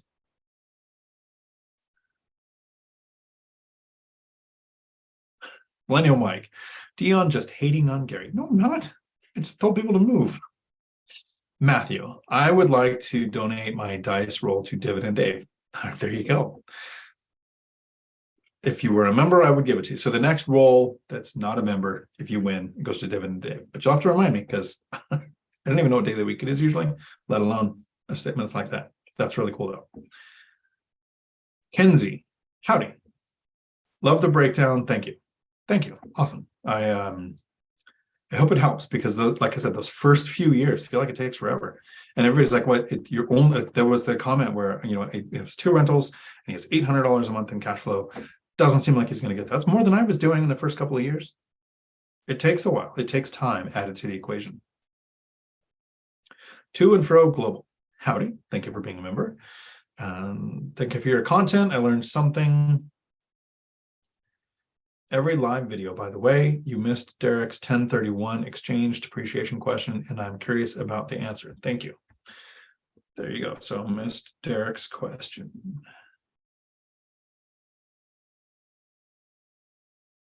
We took it back. I'm looking for it. Unless I got to it, and now I don't remember because I'm me. I do not see it. No. I don't see a Derek question. Maybe Derek could repost it. That would be great. Or somebody can copy and paste and repost it, and I will get to it. For some reason, it's not showing up here. Here we go. Okay. It was a me problem. Derek, howdy. Do most long-term investors 1031 before the end of 27.5 years of depreciation? No. Long-term investors plan on never selling until after death, and the stepped-up tax system resets the depreciation schedule for your inheritors. Currently, could change with whoever's in office. Long-term investors usually don't sell. That's the whole point of never selling. I don't think I've talked to an investor who doesn't regret most of the properties they've ever sold, if they have sold any. There are times where it makes sense with Matt the lumberjack landlord. I think it was a triplex he was talking about, but he had a bunch of turnover, and no matter what he did, it kept having turnover. So something in that area was causing turnover that he might never know in his entire life why. But he was like, yep, I'm happy to be rid of that property. That makes sense. But the depreciation schedule doesn't mean anything to me. I know people are like, oh, you're going to make money. You don't have to pay taxes because you're depreciating, right? But okay, now let's think this through. You purchased a property in 1992. You purchased it in 1992. So I'm not going to Google this because that'd be cheating. But median home price in 1992. Who wouldn't like to buy a property for that amount right now today in your market? Go forward 30 years. So 27 and a half is when depreciation is over, but we're going 30 years to when the mortgage ends. You have a paid off property that only cost you how much you paid in 1992, plus interest doubled that basically. So now you have that property getting today's rents, 2022 rents on a property that you paid 1992 for. You're going to pay taxes. We need roads. We need social systems. We need a military. We need 5 levels of defense between you and people outside of this country who want you dead, right? That's going to take money. And when you're making so much that you eventually have to pay some money in taxes, do you care? So I don't know people who they've had it depreciate at the end of. Normally, if you buy properties in your 40s or 50s, now you're in your 70s or 80s, there are people who offload, not because of depreciation, but they offload because, at 70 or 80, are you still a good, active, self-managing landlord? Or can you sell it because screw our kids, what they ever do for us, and use the money to support yourself for the rest of your life? I do know some people who live in assisted care, and you can have Medicaid or Medicare, whichever one is the one for when you're a certain age, pay for your housing as long as you don't have any money. Sometimes those people plan 5 years before hitting that age, selling all their properties, getting their money into a trust, making sure it's not in their name, transitioning the trust before they go. Like there's all kinds of ways to stage that where it looks like they're offloading properties at the end of their depreciation schedule, but it's age-based, not the property and duration of ownership based, if that makes any sense.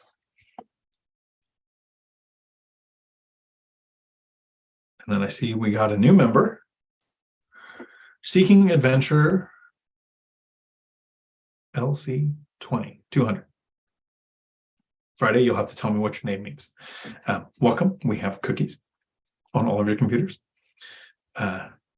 So Seeking Adventure, the point of and I'll do this as quick as I can, and then I'm going to get to Super Dave's super chat. I just changed your name for you. But there are some videos that I would like to make and share. But the way YouTube works is right now there's like 92 people on this live stream. People want to watch it because we're talking and answering questions, and I did my cash flow timeline. This is what it's like to invest. These are things you're going to experience, things that we can maybe make better based on my experience and mistakes that you might not have to make. People will watch this. But if I do a video where I open up an email from a agent, and I open up a rental or a property that's listed, and I talk about the reasons why I don't want to buy it, or I talk about what I would look at in this neighborhood, or how I would research this property. It's super boring. It's a lot of me figuring out which screen to flip to, and then there's that kind of stuff. So I want to share those because I know that the people that are doing this, that's the stuff that's going to help the most. Like, what is the train of consciousness thought during the moment when you're looking at an email for the first time? What pops into your mind on whether it's a good or bad or take a deeper dive kind of deal? That's where the memberships come in. Because right now, if somebody jumps in and then jumps out, YouTube's like, oh, nobody likes this content. So if I did boring videos like that, it would kill my channel. So I call them boring because it's going to be more interactive. It's going to be a Zoom where people can jump in and we can actually ask questions. And I'm trying to do 2 a month of those. And for those, it's members only. So I appreciate you joining. That's pretty cool. Dividend Dave. Down payment for Dion's first rental home in Gary. I got your back, Millennial Mike. I actually looked at doing a deal with Mike. It was outside of Gary, but it was there. So his investing strategy is sound. When we talk about rentals, a lot of people will say things like, well, I wouldn't live there, or I want it to be a good enough level to where I would live there. And here's a really quick story on why that doesn't matter. When my brother first bought some rentals, he bought in a little town called Rosamond, California, just outside of LA in Kern County, and they needed a lot of work. They were pretty rough. And my brother, that's what he does. He buys places that are just falling apart. He's a craftsman. He turns them into great looking rentals, right? He's got some skills. I could probably develop, but I'm way too lazy to. So he's done that, and that's how he invests. And my dad, who never owned property and thinks it's bad too, because the government knows where you live, was trying to pick on my brother, was trying to our familial love, of course, is sarcasm and anger. And he was trying to pick on my brother, looking at his first it's basically 3 properties. He's looking at them and he wants to take this dig at him. And he goes, because they're in rough shape. My dad goes, man, people will rent anything. Trying to be as insulting as possible and not knowing that he was actually putting the thought in my brother's head, which is factual. People will rent anything, right? It's at the tone in how you say that sentence. You're right. So my brother still owns those rentals. They're paid off. They are why he got to retire at 50 and never working again in his life, and why my dad passed away at 75, falling off a ladder at a job site because he was still working. And I'm not saying that's a good or a bad way to go. I'm just saying he never would have been in the position because he was against owning property. So when I say something like, if you live in Gary, I'm sorry, you should move, that doesn't mean I wouldn't own rentals there, because people will rent anything happily. So, great way to put it. And then you have a question here, seeking adventure. Thank you. I missed that. Who can I look to for rent by the room information? So we have a pretty good community of people here as investors in the one rental at a time community. So if you're going to grow a portfolio and you want creative ways to figure out what strategy works for you, I'm going to say take the one rental at a time course. If you want to invest at a distance because you're not in an area where you would want to work locally, whatever the reason, Millennial Mike. YouTube channel, Instagram. If you want to self-manage and do a lot of rehabs and actually know how to be a landlord, Lumberjack Landlord. If you want to look at strategies by renting by the room, Todd Baldwin, Baldwin, Todd Baldwin, lives in Seattle. He's been on the under 30 millennial something, right, by millionaire things, known for a lot of different things, but his strategy to get to where he's at was buying properties and then renting by the room. He's got some really good videos on this is how I handle common areas, this is how I do my leases, this is how I handle my rents. This is all this stuff that you need is on Todd Baldwin's channel for Rent by the Room. That doesn't mean that the others here haven't done it. I've rented out rooms in my units. I've rented out to roommates. I've rented those kind of things, but it's not my main strategy. So I would refer you to Todd Baldwin here on YouTube.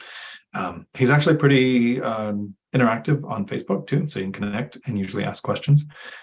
People can connect with me on Facebook too. Send a message. I won't just respond to a friend invite because there's like 150 a day fake profiles that hit out like that. But if you send a message, then I'm going like, oh, okay, that's a real person. Has to say something like I'm a real person, then I'll do it. But that's what I would do for Rent by the Room information. Good question. Let's get Dave a trophy. Agreed. Thanks, Dave. I appreciate it. From All Nighter Hider. I appreciate it too. Rob, Mike, I thought you were just average, not an anomaly. Tom Kine. Here we go. I need to shrink your timelines in half as a goal. I need something to guide me. Are you starting with $89,000 in bad debt? If not, your timeline's shorter. Are you making more than $17 an hour with your CDL? You better be. So you've got a couple things in your favor where your timeline should be shorter than mine. I always say average person, even if starting from the best, not starting from the best position, right? So I'm average. I wasn't starting from the best position. So you can eliminate some of those things and actually have a shorter timeline. Matthew, okay, help a tech tart out. How do I become a member? So this is something that a lot of people have had issues with, and somebody might have put a comment here. It's sometimes the device that you're on. When you open up the app, there is a join button. And if it's not there, you might have to go to a laptop or a computer, open up YouTube, log into your account, and then hit the join button. That is how you do that. So, and it seems like 50-50. Half the people are like, no, my button was right there. The other half is like, I couldn't see it until I went onto a laptop or a different device. Millennial Mike, I maintain I'm average. Got lucky in custody court, or I guess my ex dropped the ball so many times they had no choice. So Mike, that's kind of a video I keep wanting to make, but the thing you have to be careful with on YouTube is make videos your audience wants. Right? The things I've done that I think you can benefit from, that you want, that you've asked for, you've asked questions, I'll make a video on it. I know how a person can keep custody of their kids. I've done it 3 times. I have 3 kids from 2 marriages, but one time I actually won custody, left for war, came back, won custody again. So 3 times, won custody of my kids. I feel like I can make a video and say, hey, here's a strategy, guy or girl, this is how you keep custody of your kids. It's worked. It took me 6 months of research before my divorce. I was sitting in court to learn this strategy. Here's how you do it. Nobody would watch it. No. Brock, no show sponsored tonight. No, I've said it's water too many times.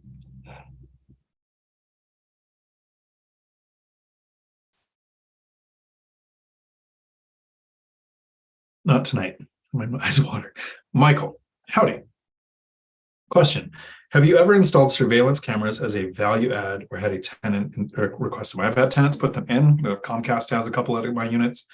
I've got a couple that have Arlo's because I do Arlo. So here where I'm at, there's Arlo cameras, and so some of the other tenants have put up Arlo cameras. I don't have any on the inside. I will do, if I had a rehab, I would put cameras on the inside to keep it from being completely vacant. I'd have to have Wi-Fi hooked up. I'm a fan of the Arlo cameras. I think they've changed. So you might have a monthly fee now that didn't exist before. So depending on how long you've owned it. I've not had tenants ask us to put them in. I did have an employee at the truck driving school asked to put one in because she didn't feel safe around a student when he was there. So we put the camera in, and then she quit because she didn't want to feel like somebody could watch her on camera. So know your audience. I don't know that I would do it as a value add at the properties. That might be depending on the neighborhood that you're in. And that means better. I think the more high in the neighborhood, the more value add that could add. I think in my Class C properties, it would just seem like somebody was spying on them, unless they put in their own that they have a contract with, and it's Xfinity or whatever your cable provider is. Sometimes they just have a home thing, your Ring doorbell. I don't care if they put those kind of things in. I would take it out. I wouldn't want somebody else to have access to an old account when they move. So I have not. I wouldn't be opposed to tenants putting them in though.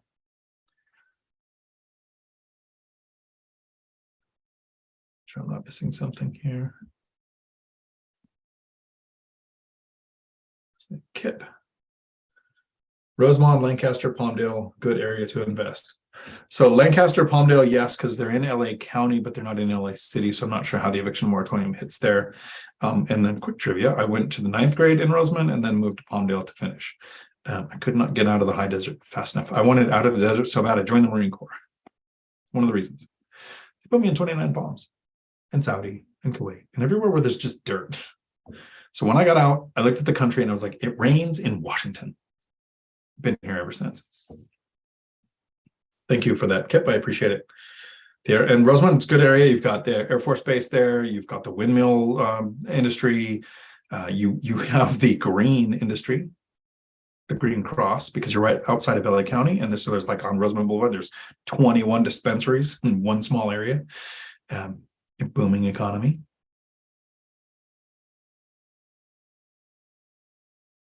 Dividend Dave.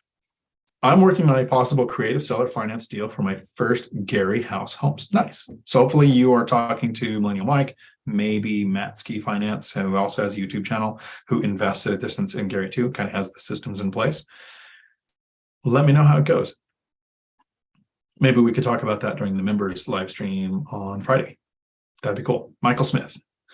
Question: have you ever considered renting parking space for TV, for RV, boat, car, or detached shed garages? I've considered it. My properties aren't really laid out for it. I'd want to know the local laws. I think that turns residential into commercial if you have certain things that you're renting out. Make sure you're zoned for it. I have in some of my listings said this is a duplex. Each side has RV parking possible for tenants. So it's not like I would rent a space to someone else, but the tenant's rent is based on that also being an aspect of the property. Seeking adventure. Built my own house. Got married. House hacked. FHA 3.5% down. $600,000 fourplex property. Lived free for years and did a lot of flips. Then just wrapped up the big divorce. I'm starting over. Congratulations. It only gets better from now. And now you're starting from experience, right? This is a huge difference than somebody who's just starting now, whether they're single or a part of a couple. Type login. Howdy. How can I get started with being an expert witness? What industries have you worked in or do you have experience in? So make a list of those. Contact the Expert Institute, right? expertinstitute.com. I think you might have to Google it, just find it and then click on one of the links to get on a list of people who provide testimony on the industries, and you submit what's called a curriculum vitae. It's kind of like your resume, but more like professional and not specific to a job, more like your I love me wall on a piece of paper. And you submit it saying, these are the things I could talk about. These are my rates. And for me, it's $1,500 deposit. And if it ever goes above a certain amount, which I leave kind of vague, and then it's $150 an hour, you can do $200 an hour. I've never had anybody balk at that as long as it's an industry. So I've worked as a CDL driver for over a decade. I've worked in truck driving training for over a decade. I was in the military. I was in law enforcement. So what have you worked in or do you have experience with that you can provide testimony for? Sometimes it could be being a parent, right? Now, it's things you would never think about. So you can go look at the Expert Institute, go through their website and see what their criteria is and what they're looking for. You can actually reach out to them. They're pretty good to work with. They don't sponsor the video or anything, but they do make me, what was it last year? I got my taxes, 2022. I think it was, there's a couple of attorney papers I don't have yet. It's around 17 grand or something like that last year. And I probably did maybe 5 hours worth of work. But it could go to trial. It could take up a lot of time. It could be more detailed than that. Sometimes it's an attorney calls and says, here's the basics. What's your opinion? And you go, okay, so based on that, and until I have done more research, here's what I think happened. The driver's at fault, the opposing driver's at fault, the company, the location, whatever your opinion is. And then they go, all right, I'm going to write a letter because based on what you just told me, and they send it to you, you sign it, right? So they wrote the letter, but you make sure it's in your words, make sure it's what you intended to say, and then you send it. So they've kind of done the work. They're just making sure that my typos aren't going to end up in this, right? And so the information is presented how I would have said it, but in legalese, and then I read through it, make sure I agree with everything, and then send it. So I'm reading something that we talked about, and then sending it back, and there's $1,500. Or it becomes 4 phone calls that take an hour and a half. You get deposed. I was deposed twice last year, so there was a couple like 2-hour sessions that were. You go through, you get grilled on the question, and they're trying to do a couple things. They're trying to show your testimony is already provided by somebody else, so you don't add anything to the case, which lessens the strength of the side, or they're trying to show that your background doesn't apply to this specific case. It's like 3 things that they're using to try to get rid of witnesses, and your attorney will educate you on those before you go, so you know what you're doing. Sounds very complicated, but it's not. It's just talking about it and a subject that you are well versed in. All-nighter hider. Oh my! I'm finally home and can focus on the stream. Nice, cool. And sure, okay,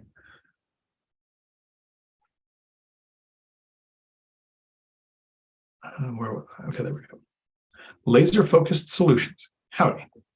Logged on late, was out replacing a garbage disposal. Good stuff, Dion. Thank you for your efforts. Thank you. Nice. I've had some people say, I would never want this garbage disposal in my utils. I added some.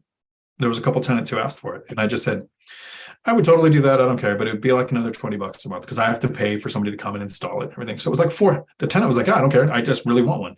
They're on sewer. I wouldn't do this for septic. So for sewer, they did this. And I was like, okay, so it'll be $20 more a month, $400 worth of work.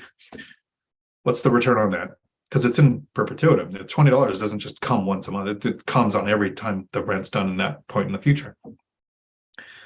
And have I ever had a disposal problem? I did walk a tenant through pushing the reset button one time. That's as close as it's come. Rob, speaking of Baldwin, haven't seen anything from that guy in a bit. Well, he did have the baby. And while it is very fulfilling and fun to do YouTube content, it's probably not the most productive use of his time. I mean, he has times where I think he made $100,000 in 5 days.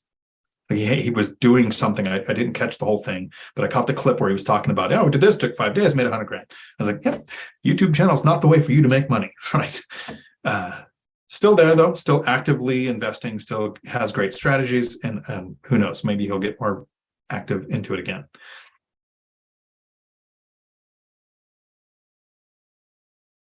All-nighter hider. Dig that answer. It's not Dion, it's you. Matthew Paris will have a green name before long. Nice. And then again, Kip, thank you for that. I appreciate it. I always appreciate when you guys do those. And Rosamond, it's funny that you named Rosamond Lancaster Palmdale because that's literally Antelope Valley where I'd say I spent my formative years, which I didn't do any forming. Tom, I didn't find Dion on BiggerPockets. Good, you did find me. That's good. All-nighter hider.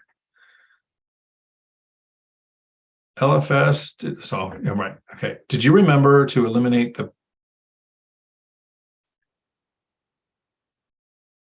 there's something in the typo here. In the punch out if hooking up to a dishwasher, there you go. I've seen too many punch outs forgotten. Oh, there you go. Did you remember to eliminate the punch out?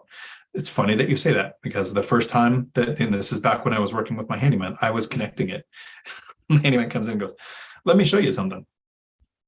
And so Fire Marshal Bill, my handyman, actually showed me that there's a punch out in there. But yes. And Millennium Mike says, Tom is right. Peter, to Kip Stevens Investment Properties. I'm looking at different locations by LA County or a few hours driving distance. Do you have any rentals in those cities? Good question. Lauren agrees with Tom Klein, found Dion through BiggerPockets, doesn't listen to BiggerPockets anymore. I still listen to, I like the Seeing Green ones. I don't know why I'm a David Green fan. It's so rare. It's like meeting Millennial Mike. There's a reason why I gravitate to want to be friends with Millennial Mike. Meeting somebody who works in law enforcement who can actually hold a conversation. And especially when it comes to like presenting, when you are doing a video like this, David Green, Millennial Mike, they both have this skill.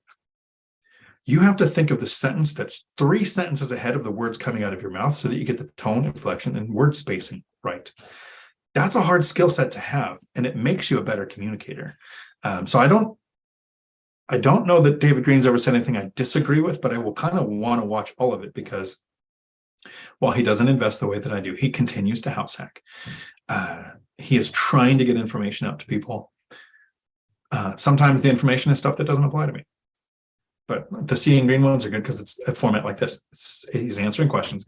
And that what's really important in the live stream format is You're not getting researched information right now. You are getting, if you ask a question, what does an investor keep in their mind? What is top of mind awareness? And did I have to go look it up? Because if I had to go look something up, that means it wasn't in my mind to help me make a fast decision on a rental. If you ask me a question, it just seems like I know everything. It's because we're very specifically targeted on financial freedom, rental properties, like maybe the laws that go along with real estate, but the mindset of this. So we're not talking about a whole bunch of things that I don't know anything about, right? We're focused on this one thing. That's what I like about the Seeing Green episodes, is it's right now in this moment, what's his thoughts on answering? And then Tom took back a question to make me lose sleep. It's appreciated. I don't need to. Sleep's overrated. Dividend Dave, yes, Matsky and Mike are awesome support for Gary investing. You need an amazing network team for long distance investing. Absolutely, totally agree. And then I see that Matthew, you figured out you now have a green name. Awesome.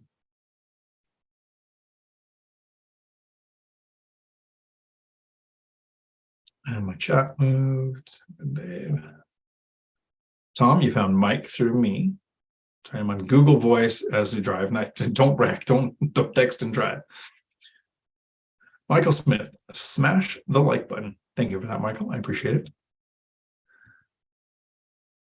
All-nighter hider. I will add that Matsky's and Mike's and Dividend Dave are great as a Gary investing support team. Nice.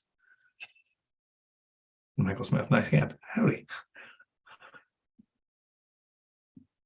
Yeah, all-nighter hider. Am auto miscorrect. I know it's terrible. My son sent me something the other day, and it was obviously auto corrected, and he sent back, "Sorry, autocorrect," and I sent back, "Shut up, you worthless piece of human garbage. I don't want to talk to you." And then I sent back, "Oh, I'm sorry, an autocorrect. I meant to say okay," because that's how our humor works in our family. Tom, I just shared your own video with you. Nice. Is that what you did?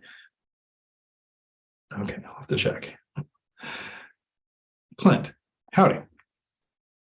Dagnabbit, only catching the end of your live stream. Need to set an alarm to actually catch it from the start. Well, now you get to watch it in Featureland, maybe at a faster speed, so I will sound more entertaining.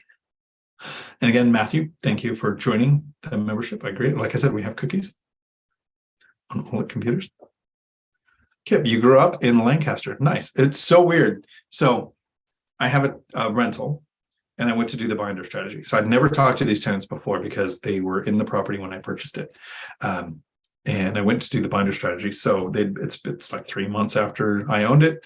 Their lease was coming up in 3 months from then. So I always wait 2 months to figure out if they're a tenant that I want to keep. But their lease was like 4 months from then. So 1 month later. So at the 3-month mark, I was 3 months from when lease renewal would be, which is my desired strategy. And I'm sitting down talking to them, and it's a couple. When we're in Washington State, in a little tiny town in Washington State, and somehow where we came from, because they had only been here like 5 years or so when I bought the property. She was from Roseman, which is where I'm from. He was from Palmdale, which is where I finished high school. Like, of all the towns in the world, what are the odds? And apparently statistics mean nothing when something happens to you. All-nighter hider. If witnesses are in question, read Trenzies versus Pagliaro.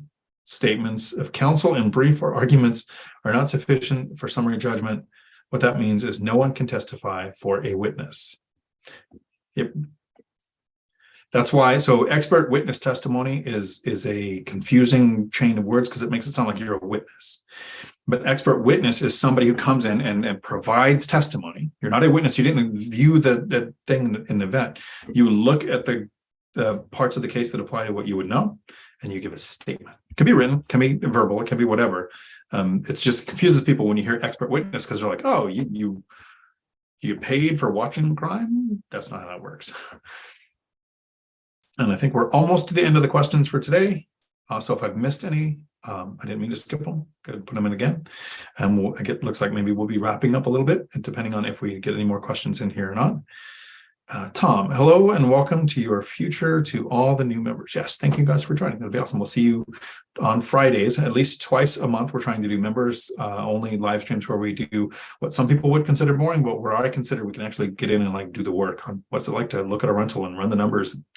What does your market look like, and interact on Zoom. And how that works is I make the members only live stream. It goes up on YouTube, only can be seen by members. And the first comment is a Zoom link that you can watch the video on YouTube. You don't have to join. But for those people who want to have like a face-to-face interaction, get on here and be in the group together, join the Zoom.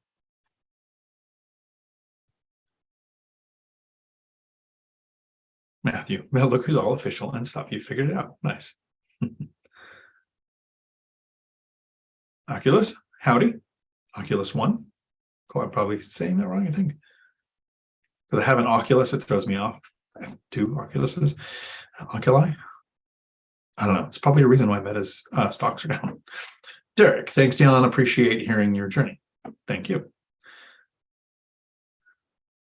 Michelle, awesome. See you Friday. We'll see you at the thing on Friday. Correct. Competent witnesses have firsthand knowledge of the case because they experienced it. Nice. The cool thing I learned about going into law enforcement is that a police officer is basically an attorney, because you have to have the laws in your head to know what you can and can't do at a scene. And it taught me that I don't want to work in the legal world or be involved with the courts as much as possible. So you guys are awesome. I appreciate it. This is the 59th week in a row where we do the live stream. I'm trying to think, did I miss any? I might have had a Wi-Fi issue in the middle of one, but I hope to keep these up. And these only work because you guys come with questions. And a lot of times the questions tell me, what do I need to make a video on? Kind of like there's been several times where people say, what were those years like when you were building the cash flow? And you get a video like this, where that's the reason this comes about. Oculus was my D&D paladin's name 30 years ago. Nice. All right, I'll nerd out for 10 seconds before we end the video. Chronicles of Amber. Most of my characters are called Corwin because I'm a nerd. And then because of me getting kicked off of the wrestling team because I spaz out, my nickname became Space Monkey, and it has been Space Monkey on every character ever since. So if you're ever playing WoW and you see a Space Monkey run by, say hi. Thank you all for hanging out on a Tuesday. I hope you guys have a week full of awesome. Until my next video, thanks for coming to my Dion Talk. And I see that Clint just wanted to say thank you, boosting the algorithm. I thank you for that. There was a time where somebody did a super chat at the very end as I was leaving, and I didn't see it until after. So if that ever happens, I apologize.